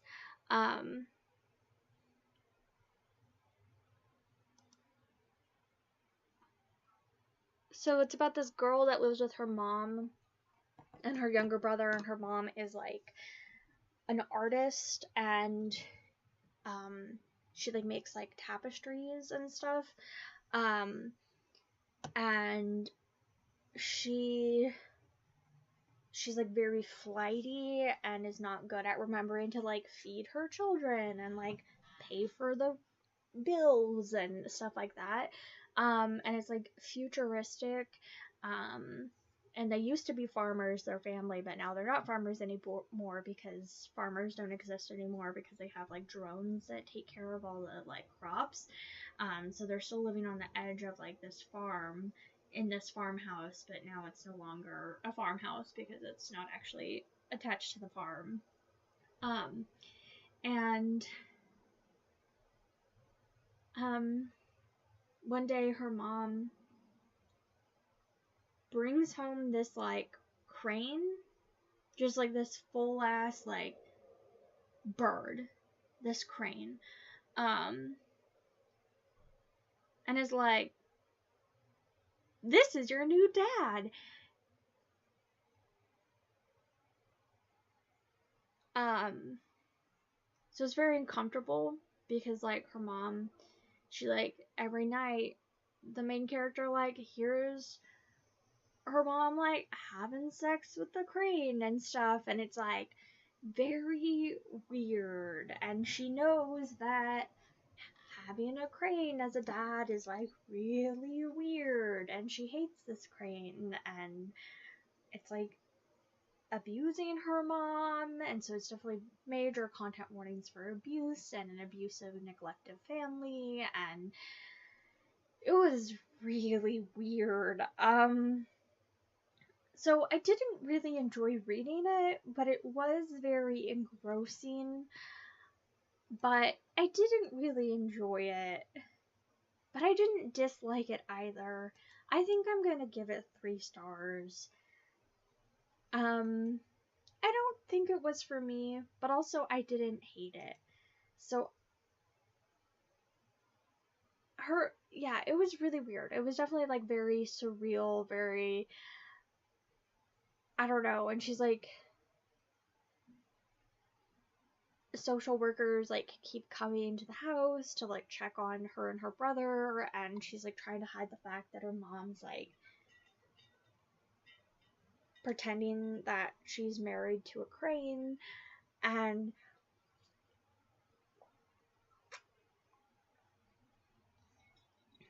has like stopped working because she's just so obsessed with this crane, and it's just like really weird, and it was super uncomfortable and just like really wild. It was not fun to read, but it was very short. It's only 120 pages. It was not a hard book to read, because it was so short, but it was a hard book to read because of like all the like abuse and trauma and family generational cycles of trauma, and I don't know, it was a wild book. It was really weird, and I don't know that I don't know who I would recommend this book to. I guess if you like weird, surreal, like fairy tale type stories that are like darker, I would recommend this if you want to give it a try. But I don't know. It wasn't a favorite of mine for sure. Um, I haven't read Crew of Hunters. It's definitely on my radar because I know Sarah loves them so much and has been rereading them. I didn't realize that there was a spin-off series called the Blackbird Trilogy, but I've been meaning to try Crew of Hunters, but also don't love the idea that they're like FBI special unit stuff. Like, at this point in my life, that's not something, or maybe they're even CIA, I don't remember what they are. I don't know if that's something that I really care about putting my emotional time and energy into. Um, you know? So, I think maybe if I'd read it a few years ago, it more would have been something that I could have enjoyed. But I still have the first book on my TBR, and maybe I'll give it a try eventually. But it's just such a long series, too, at this point. What is it, like 30 something books? That I'm like, maybe maybe not. But I still have it on my TBR. I still want to try it because, like, I know Sarah loves those books so much and talks about them all the time. So I'm like, ugh, I want to try them. I want to try them for Sarah. Um,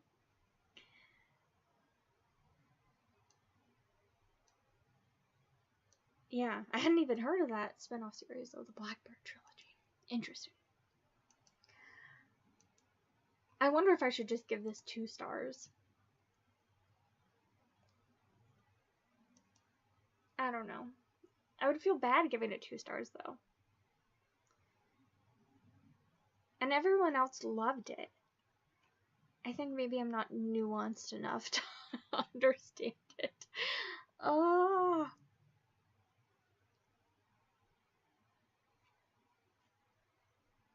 I don't know. It's fine. I'll just leave it. Have you ever been like, I want to read the weirdest, most what the fuck novella published, like, ever?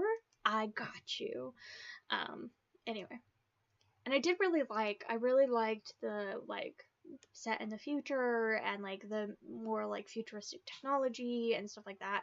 I really enjoyed those aspects of it woven in.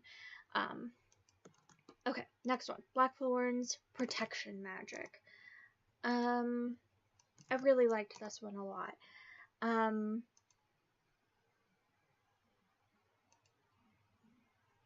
I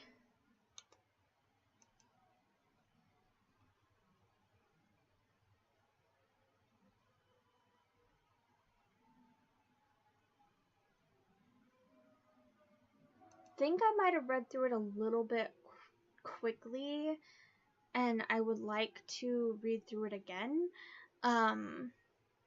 But I ended up really enjoying it, and I like that Amy Blackthorn, A Witch's Guide to Mental and Physical Self-Defense, that she doesn't just focus on if you can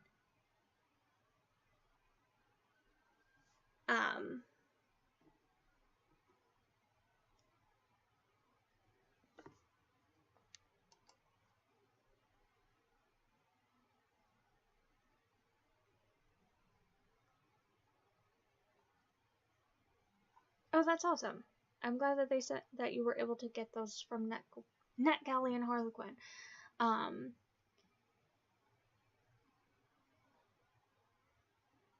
Okay, well, I hope you love books 2 and 3 as well. Yeah, I think I would want to try the original before trying that spin-off trilogy. But regardless or not of if I like, sorry, my hip's kind of hurting. Regardless or not of if I like Crew of Hunters, I still might be willing to try that. So thank you for putting that on my radar. And it's not something you would read. You do like horror though, so maybe. Yeah, I don't know. It's not like straight up horror though. It's more like it's not like a scary horror. It's more just like an insidious like bleh, horror. Yeah. She can't though because she needs her mom to work so that they have money to pay for stuff. I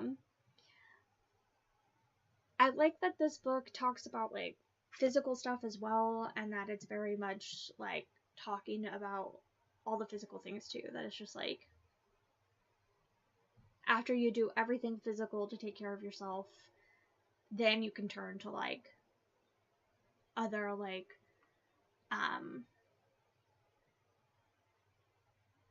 metaphysical like protections and stuff. Anyway, I really liked it, but thankfully I was able to check it out physically from the library, so I want to go through and like tab some of the stuff. But I learned some, even just the stuff to even the section, I've been really wanting to take like a physical like self-defense class, but even just her tips and guides on how to do that, how to take a physical self-defense class and just the physical self-defense stuff that she had, in it was like helpful to me because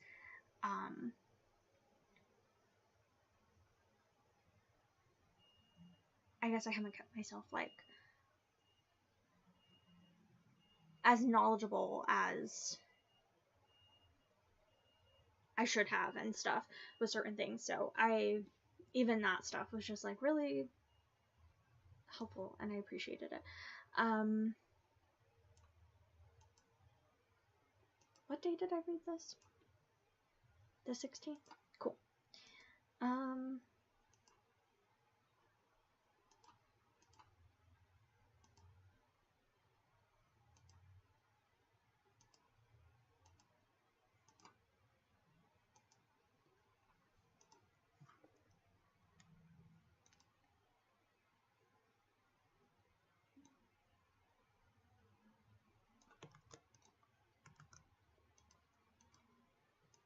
What is the publication date though? March 1st, 2022. I didn't realize it came out that recently.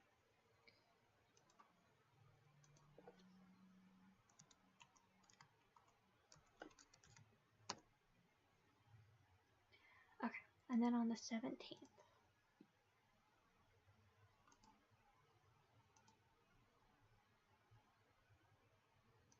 Oh, okay, we're getting there. Spells for change.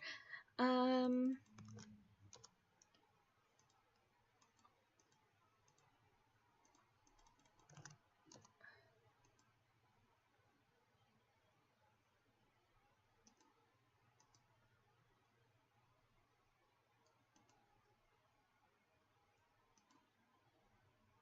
read this on the 17th, I believe. Let me double check.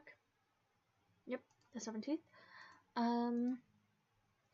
And I really like this one as well. I have 4 stars. I think it's just like a good basis. I think this is like if you're interested in learning about like modern witchcraft, this is like a really good foundation, like starting place.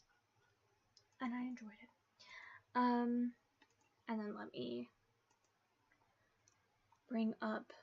Ugh, I hate when it doesn't put the number of pages or the. Also, this cover is really weird. I might switch to a different edition. But the pages or the publication date. Ugh, I don't like that.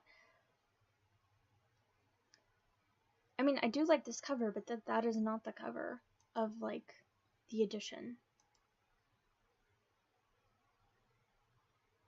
that I have. Okay, so April 26th, 2022. April 26th, 2022. And then it was. Although I guess I should do this date because it's earlier. So October 14th, 2021.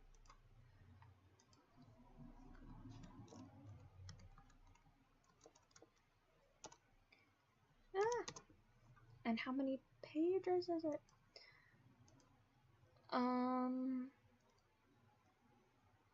208 pages, or here it is 194. Okay, next one. Courtney, Friendship Superhero. Courtney, Friendship Superhero, which I read on the 18th. I really liked this one, and I'm really happy about this one.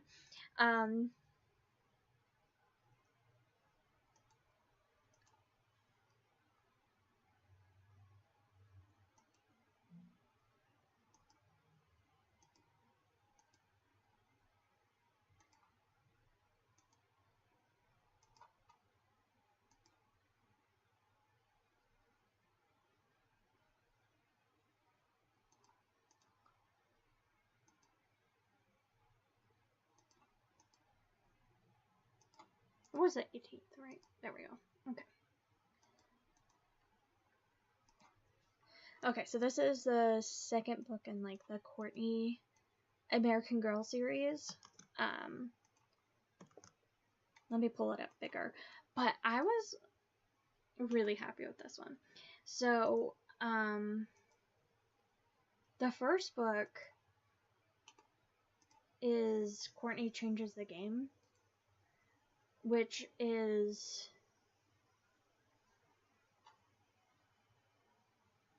talks a lot about like environmental activism and recycling and the hole in the ozone and stuff, and it's set in the 80s, obviously. You can tell from this cover. And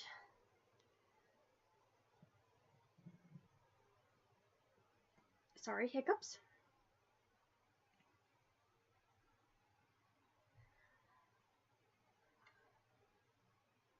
I haven't, sorry, I just heard a message. On Storygraph, I don't, for Storygraph, I haven't put in my ratings for the year, which is a problem. So my ratings, I need to go add them in for the year. But I love the graphs. I love it showing me what kind of books I'm reading. I mostly read adventurous, lighthearted, emotional, and mysterious books,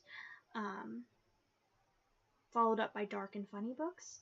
I mostly read fast and medium-paced books. I read very few slow-paced books. I mostly read books under 300 pages. I very rarely read books over 500 pages, only 3 books over 500 pages this year. I read about 14% nonfiction, is where I'm at. I read mostly romance, very closely followed by fantasy, and most of my books are queer. I've read a lot of children's books this year, and I've read a lot of contemporary. Sci-fi are my next closest ones. Tags I just ignore because that was like a copy from Goodreads. Katie Robert, I've read 8 Katie Robert books this year, 5 St. Abbey, 4 Molly Harper, 4 T. Kingfisher, 4 Sarah Gailey, 4 Chelsea Clinton, 4 Jill Barkman.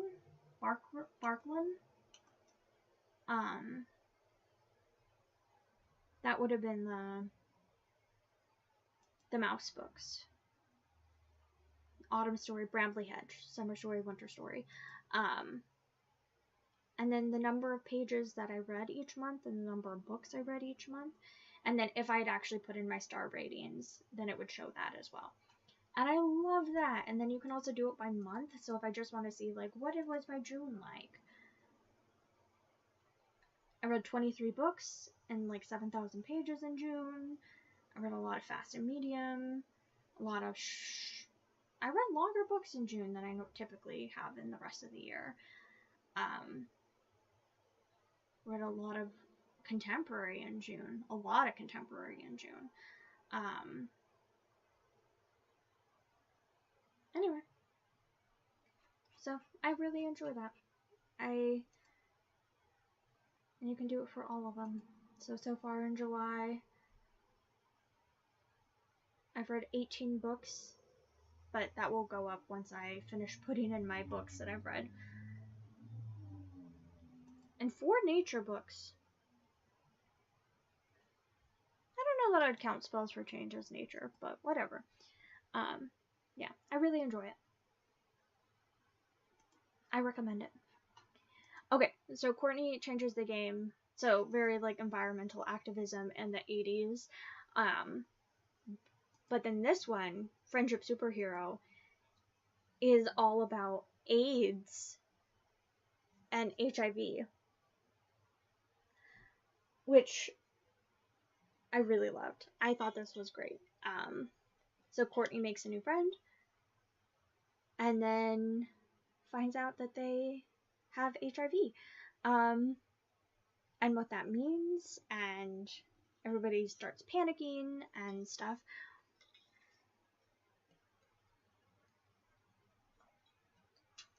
Because it's during the panic, and I just thought it was really great, and I thought it was really well done, and yeah, I super enjoyed it. I'll recommend.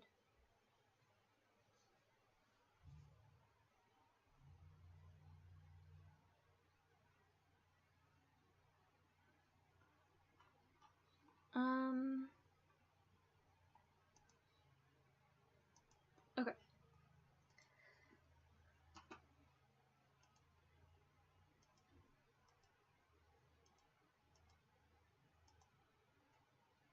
Goblin Mode. This book was really fun. I liked it.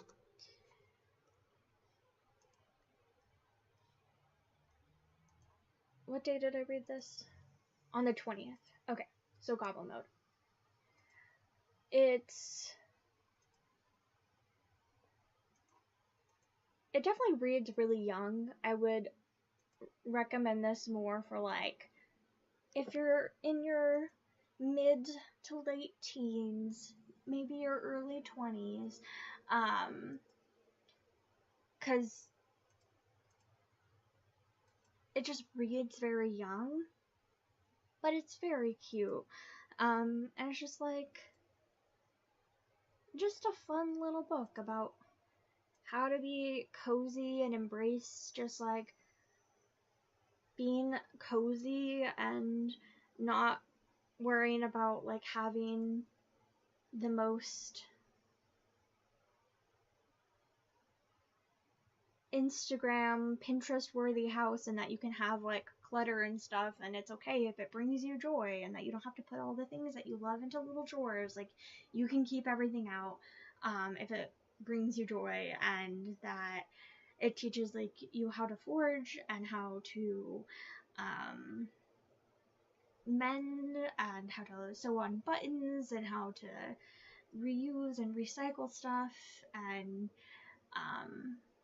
I don't know, it just had a lot of like handy little tips, and it was very cute. And again, it did read quite young, but it was very lovely, and I really enjoyed it.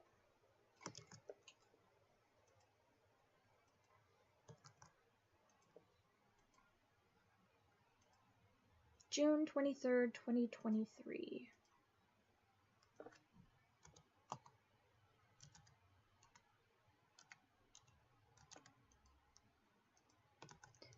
Oh, okay, here we are. The Orc from the Office.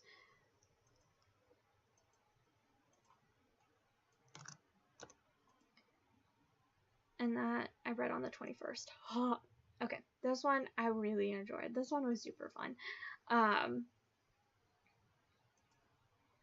Second book in the Claws and Cubicles series, and it was just, I liked it more than the first one. So she works in human resources, and she ends up accidentally injuring an orc that works, she works in the same place that the person in the first book works. They're friends. And she ends up injuring an orc accidentally. And she ends up getting something called blood fever, which is something that orcs have, which they go into like a mating fever bond stuff. When they like draw blood from each other. And so since she accidentally drew blood from this orc, she like went into it, and so she ends up having to work with like monster resources to figure it out and stuff, and like their relationship was fun. I think the main character frustrated me a little bit at the end. I wish the way that she handled some of the stuff at the end was a little bit different. She kind of annoyed me a bit at the end, but like I would say like 85% of this book was just a heckin' delight and just made me very happy. So it was very spicy too. Not very spicy. It was like pretty spicy. And it was super fun, and I really liked it, and I really hope that we get the next book. So that was super fun. Okay, Fourth Wing. So while I was reading Fourth Wing, holy shit! It already has 250,000 ratings on Goodreads. What the fuck? That's so many. It just came out. Calm down. I didn't realize it had that many. Oh no. Okay. So while I was reading, so my sister read this book and really oh, I didn't read it. I did not finish it. While I was reading this book,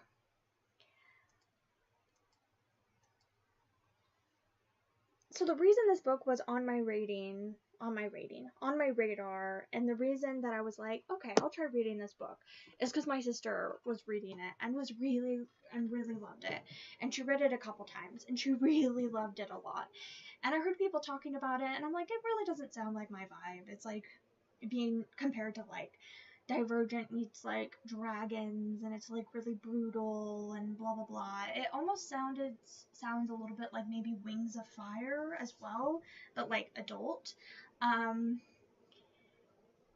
Because that series is really brutal, even though it's a middle grade series. I was like, my goodness, when I was reading that, I was like, this is really, really brutal.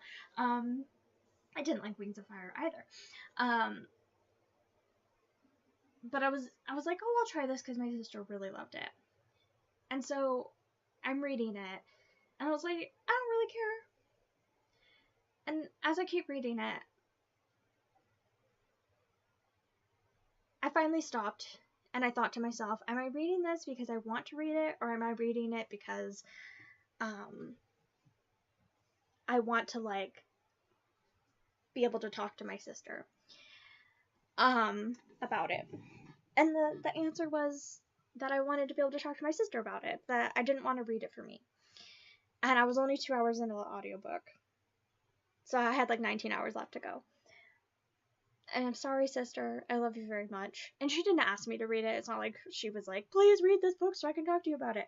I was just wanting to read it because I wanted to talk to her, but I wasn't excited to read it for me. I wasn't initially very excited to read it, just in general, like when I first heard about it and stuff, for me personally.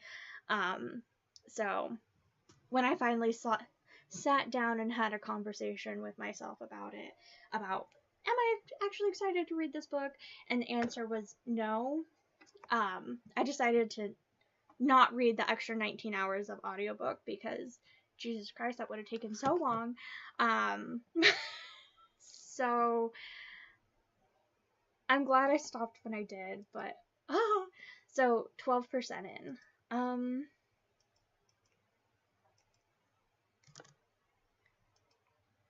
that was on the 21st.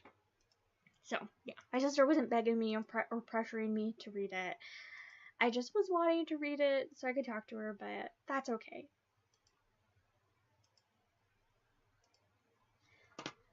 Although she's gonna see it on my Goodreads and she's gonna laugh that I had DNF 12% because she said that our tastes misalign a lot of the time. So she's gonna see that and be like, yeah, that's pretty fair that I didn't get into it.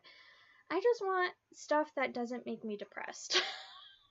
And I could tell that this one was, one, incredibly angsty, and two, was probably going to make me sad because it's just like so brutal and everybody's going to die. And it was just like, I don't really feel like that is something that I want in my life right now. Okay. And finally, so let me pull this over.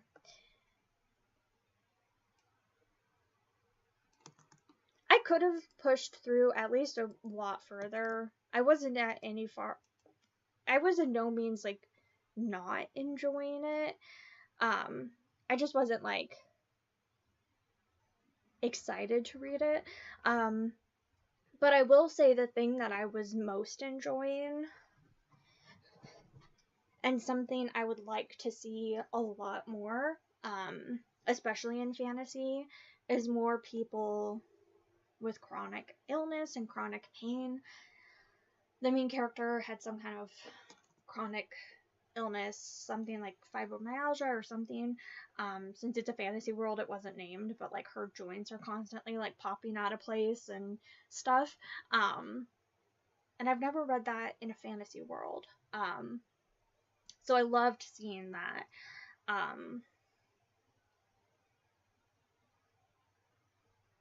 So I would love more of that. Please, please, thank you, authors.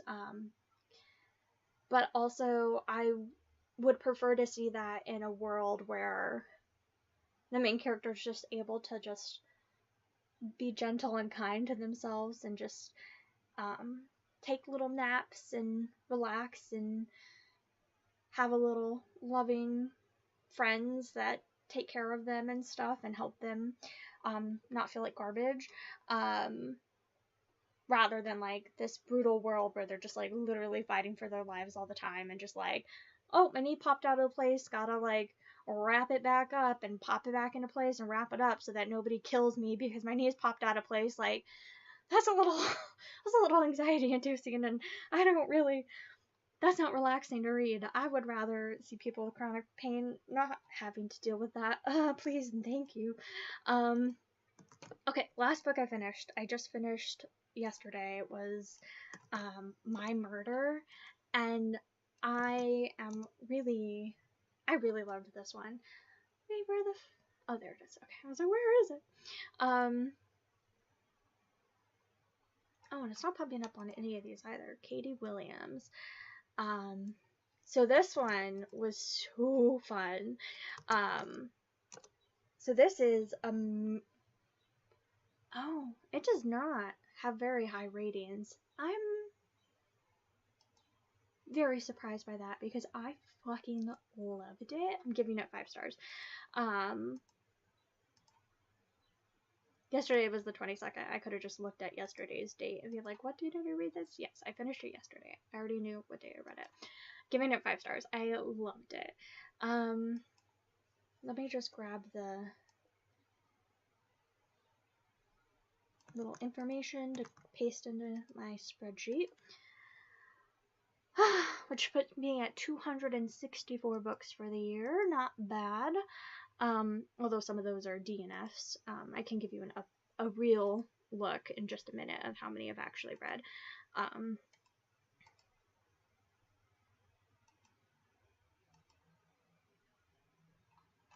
Okay. So My Murder by Katie Williams.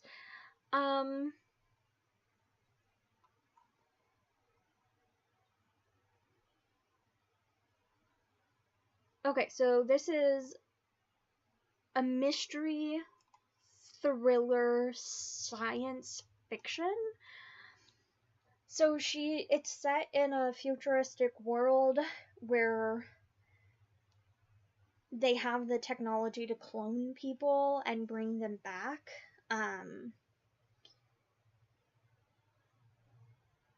But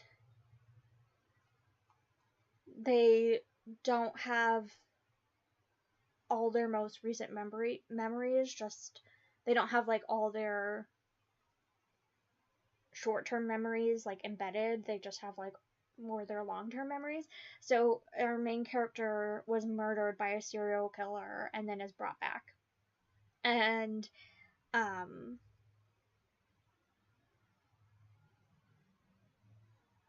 so she doesn't feel like herself. She's like really disassociated. She has a baby and her baby doesn't seem to like recognize her. Her baby like screams every time she's near her. Yeah, she's just trying to like reconnect to her life and just feels, so it's like, it feels like a women's fiction almost, even though that's not a genre I would normally read and like, but it feels like a odd, so maybe women's fiction is not the right thing, but like a weird women book, something like Women Eating by Claire Coda. Loved that book last year. Loved that book, gave it 5 stars. This one felt a little bit like that as well. Or it's just like this woman and her internal monologue and stuff. And the writing in this was like very visceral and very strange. This woman was thinking a lot of like really strange thoughts. It was like very brutal and gory in some spots. And places in the writing. She's also very, very like obsessed by her own death and is constantly asking like her husband to like tell her about her death and her like, I don't know, tell her about like everything. And that happened when she died and stuff. And she every week she goes to this um, serial club, serial killer survivors club, or meeting or whatever, serial killer survivors meeting, um, and it's these 5 women, but they're not serial killer survivors. They were all these cloned women who were brought back, with this like program, and it's just like, it's really interesting. It's really weird. It ends up being a bit more of a mystery because at first I was like, it's not going to be a mystery because they know who her serial killer is, because he confessed. They caught him and then he confessed to all their murders. So he's already in prison, and so they already know who the murderer is. But it ended up being more of a mystery than I thought, and it was just like, it was so weird, and I ended up just really loving it. And I recommend it.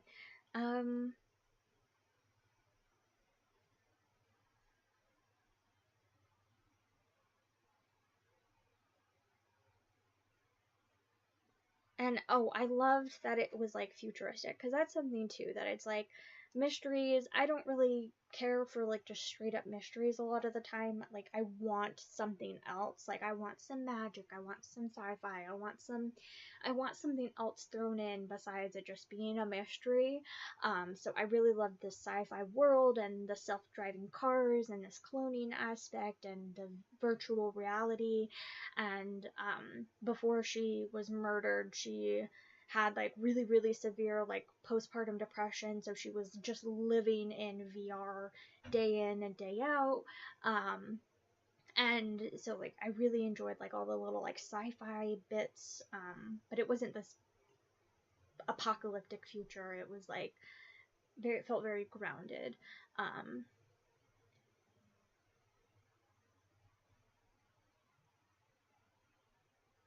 Definitely a mind fuck, and I was here for it, this person says. Um,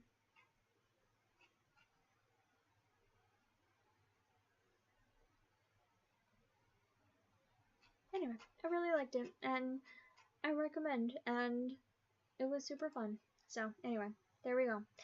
Um, and yeah, one of my favorite things about it was just like the writing and how like visceral and odd it was, and how she would just say these things that were just so like weird and just like so like bleh, just like ugh.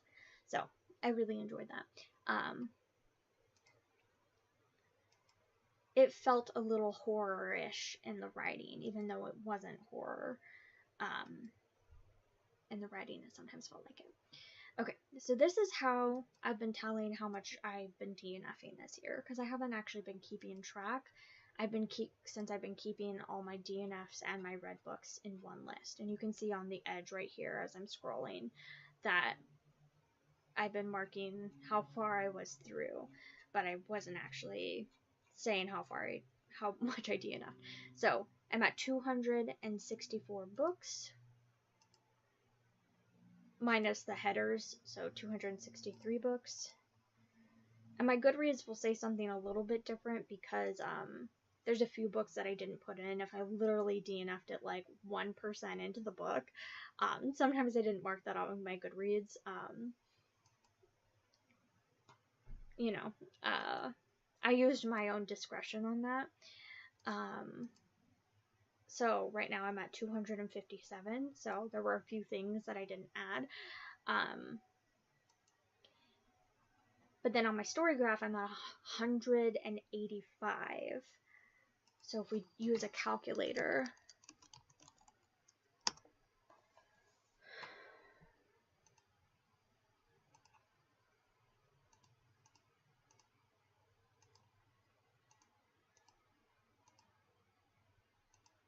so I'm at 72 DNFs. So 185 books that I've finished and 72 books that I've DNF'd, which I think is a pretty good reading year. I know that's really a lot. I don't know. This has been my best reading year in years.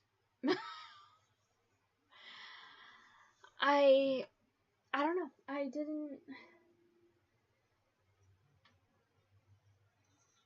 don't know what is different this year versus some past years, but this is like the most consistent reading year that I've had. There's only been like 3 days that or I don't know, maybe like 5 days at this point. 5 days that I haven't read at all, which is really good.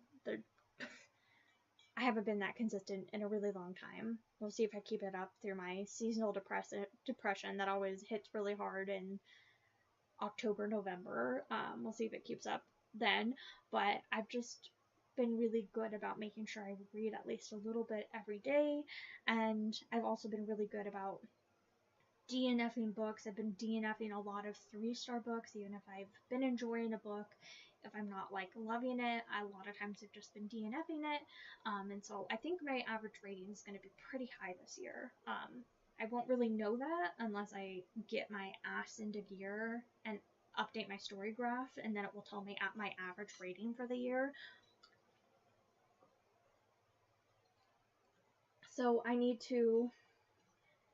That's definitely one of my goals for the next couple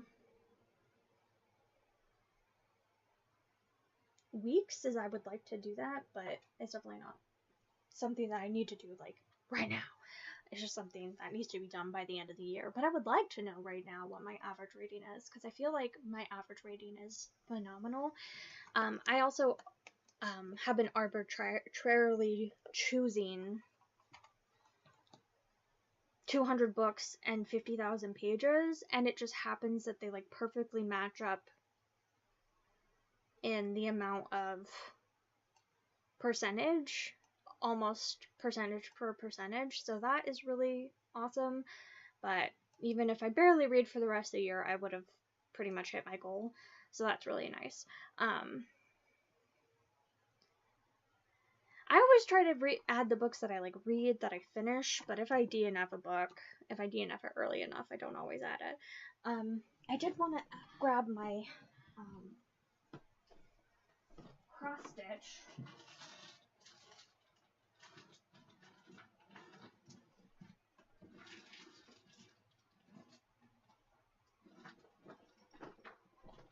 Okay, so in my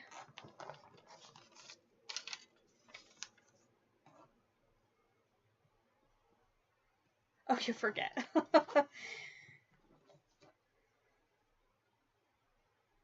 Another reason why the spreadsheets are good. And honestly, I'm early enough into this, it might be worth restarting it. Not because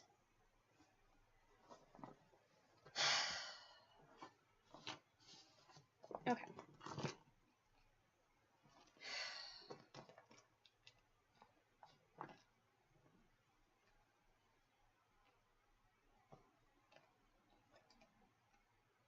Okay, so what I ended up doing is that for my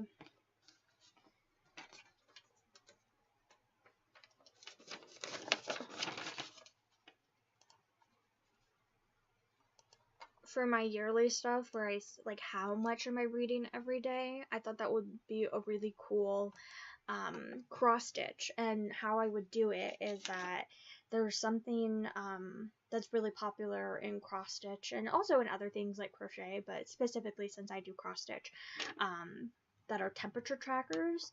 So that's something that every day, so that makes sense. So this is what it would look like. Oh, let me switch over just to the camera so you can see it here. So every day it have like the little it's a potion bottle. So these are the ones that I had already stitched were up here.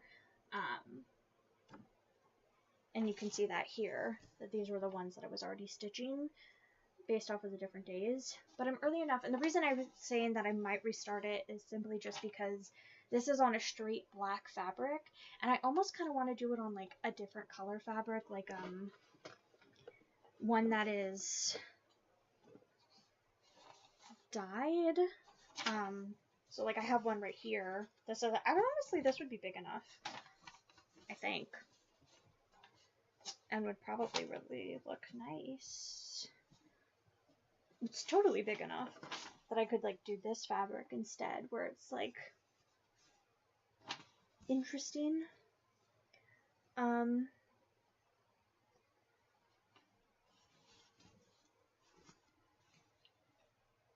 don't know, so I have to think about that instead of just straight black. I think it would look really nice on a straight black.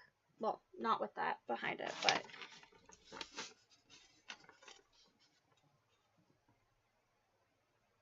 I don't know. It's not as fun to stitch on a straight black. Yes, it's very magical. And it looks really cool. So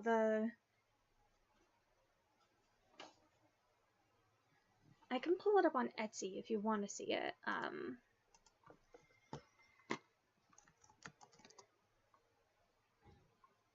Okay, so Etsy, it's, if I do magic, or so let's do temperature.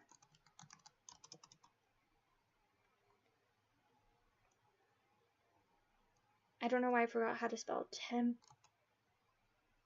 temperature cross stitch. That should bring it up. Bottle? No? There we go. Oh, it's potions. That's why I didn't bring it up as the first one. So this one is, since it's supposed to be a gradient, there we go. Sorry. Let me switch back. Okay. So this one, since it's supposed to be, no, fuck off.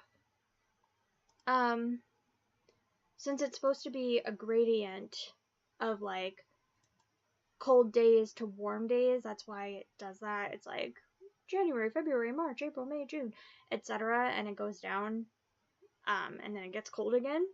But mine wouldn't look like that. Mine would be like very sporadic, because I read different amounts each day. Yes, and I think the dye one, it would just be more fun to stitch on. So I think I might do that and just cut my losses. I mean, I'm very little amount into this one. Plus I might do a little bit of switching on the colors. And I basically chose, so for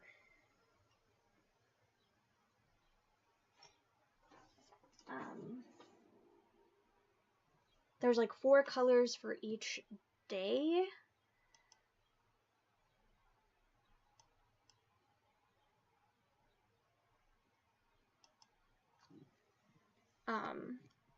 And then, so I can show you here on this one. So this bottle is made up of, oh, that does not help, sorry. This bottle is made up of 4 different colors, this big one. But it's like a nice little gradient that it's made up of 4 different colors. And I think this one is made up of 2 or 3 colors, and so not everyone uses all 4 colors every day, but each one has an option of using 4 colors every day. So then each day would be a different color, and then I have an option of using one of these colors in sets of 4 each day. So this would be a day that I read nothing, read 1, 2, etc. 3 hours, 4 hours is this card. And then this one is a day that I read 5, 6, 7, 8, 9. And then for this day, I did 10, 11, 12, 13, and then these are just like the shelves and stuff colors. So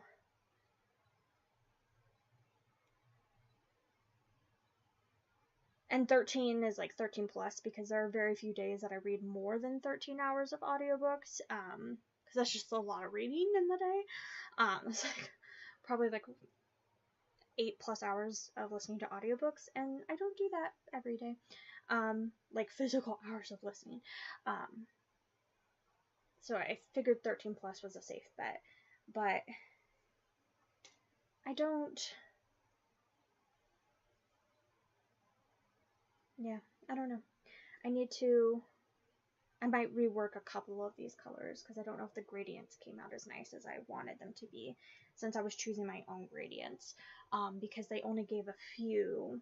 I think they gave like 8 gradients, and I wanted like 15 or something. 14, because I wanted 1 through 13 plus a day that I read nothing. If I read nothing, then I get this like red color.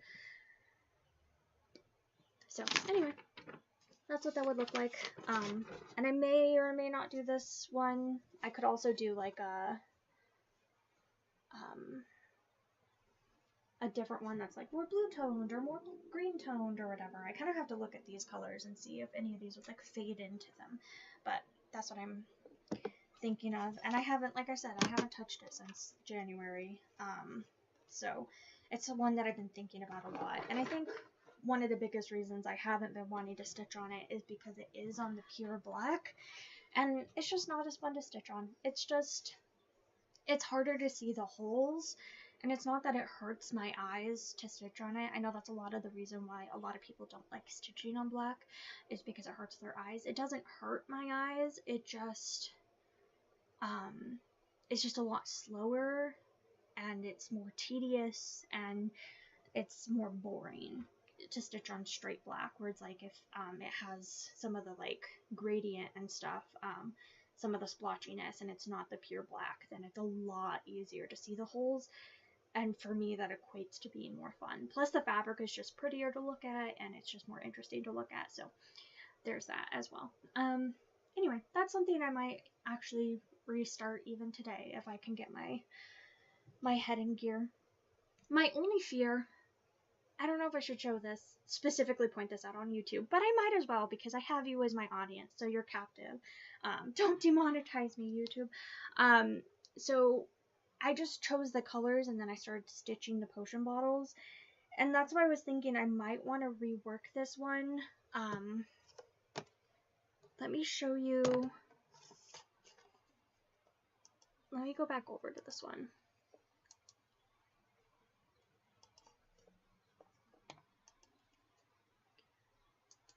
So these are all going to be random depending on what colors I choose. So if you see this potion bottle, if you see this potion bottle, the second one to the right, or second one on the left right here, this purple potion bottle, so the color that I got was, I think, for reading 8 hours, it's like this pinky color. And I haven't added my cork on the top yet, so you'll see that there's going to be a little cork. I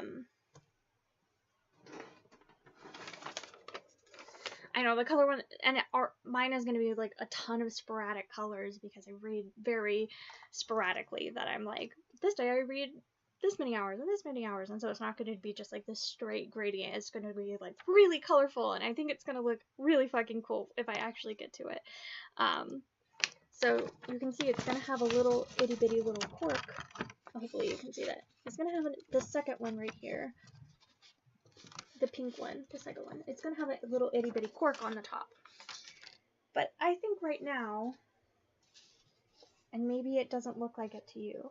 Does this look like anything to you, this second one? Because I think maybe I need to choose a different color gradient. If it doesn't, then you let me know. But I think it looks very suspicious.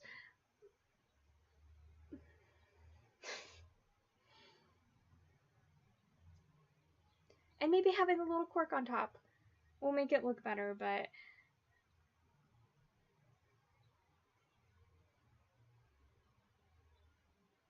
I want your opinion. Please give me your opinion. Does the second little pink bottle right here remind you of anything? It looks like a little bottle. Okay. Because the way that it gets like pinker down at the bottom and everything, I'm like, oh, it's a little atomical body part, you know? Okay. Okay. If you think it just looks like a little bottle, maybe I won't rework my color scheme.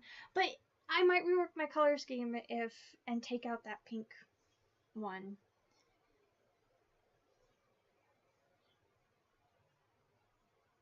If you think.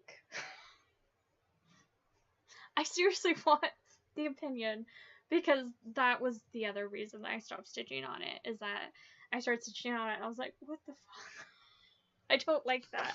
I don't like that that's what that looks like.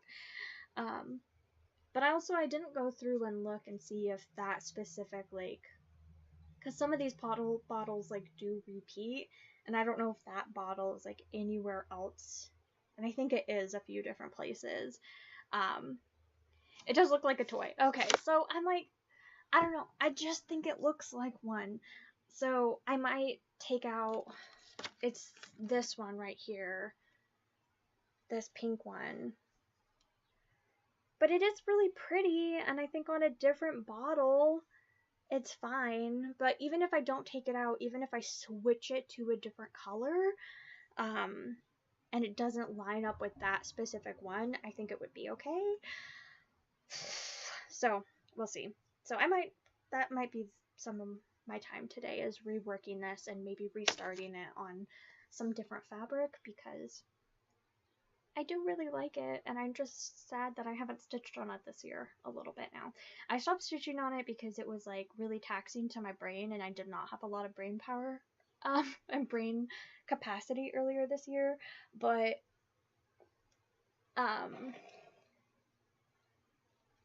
now I do, and now I want to. And I don't know. I think also, oh, I don't know where I put it.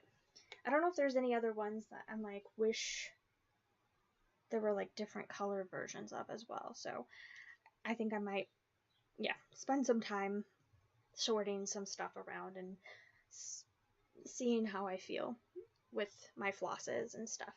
But thanks for listening to talk about my cross stitch. It's something I've been neglecting this since the beginning of the year, but I would say probably it was just that I didn't have a lot of brain power. I wasn't loving stitching just on the straight black fabric. It was like a little bit daunting, and then the little potentially an anatomical looking second potion bottle, I was just like, I just need to step back from this. And now 7 months later, I'm like, oh, if I want to finish this year, I need to start stitching 2 bottles a day, like yesterday, if I need to get this done this year, because otherwise it's going to be July of next year and I won't be done. So, anyway, thanks for listening to me talk about this. I don't know. I feel very paranoid about that one. I'm like, I don't know what to do about it. Anyway, I think that's it. I think I'm gonna maybe do some cross stitching, figure this out, and I don't think today we're gonna do it, but maybe it's a night this week. Chris and I might go see the Barbie movie. Chris already saw it, but I really want to see it as well. And I was hoping I would have the energy today to do it, but I don't know if I will, but that's something I really want to do as well.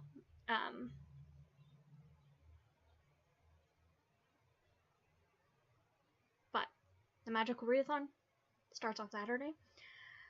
And then, yeah, so I'm going to have so much reading, and I'm very excited. Anyway, thank you for hanging out with me. Very lovely. And then if anybody's watching this after the fact, if a different time works for you, let me know, because maybe I could start streaming a little later or try streaming a different time, but I'm not sure. And later in August, I might start streaming on Saturday instead, because I like streaming on a day where I don't work the next day. Like, I don't work Mondays, and so that's nice that, like, if this really wipes me out, I don't have to work the next day. But later in August, I will be working on Mondays. So I might switch to streaming on Saturdays. Because I'll stop working on, right now I do work on Saturdays, but later in August I will start working on Mondays and stop working on Saturdays. So later in August, some stuff might change with my streaming, but I've been really loving streaming again. So yeah, I appreciate everybody who's been watching this after the fact, and I really appreciate you, Elizabeth, hanging out with me the whole time. And yeah, you're very wonderful, and I hope you have a great rest of your Sunday, and that you have a great week this week, and that you get lots of wonderful reading and done, and also that you have a great time finishing planning up your August TBR, and that you find a great audiobook to read. Yeah, okay, I'm gonna head off now. I don't know if you had anything else to say, but if you did, you can just message me on Instagram. So thank you. I will see you next week. Next week I should stream the same time, around noon EST on Sunday. So next week will be the same. Alright, see you then. Bye!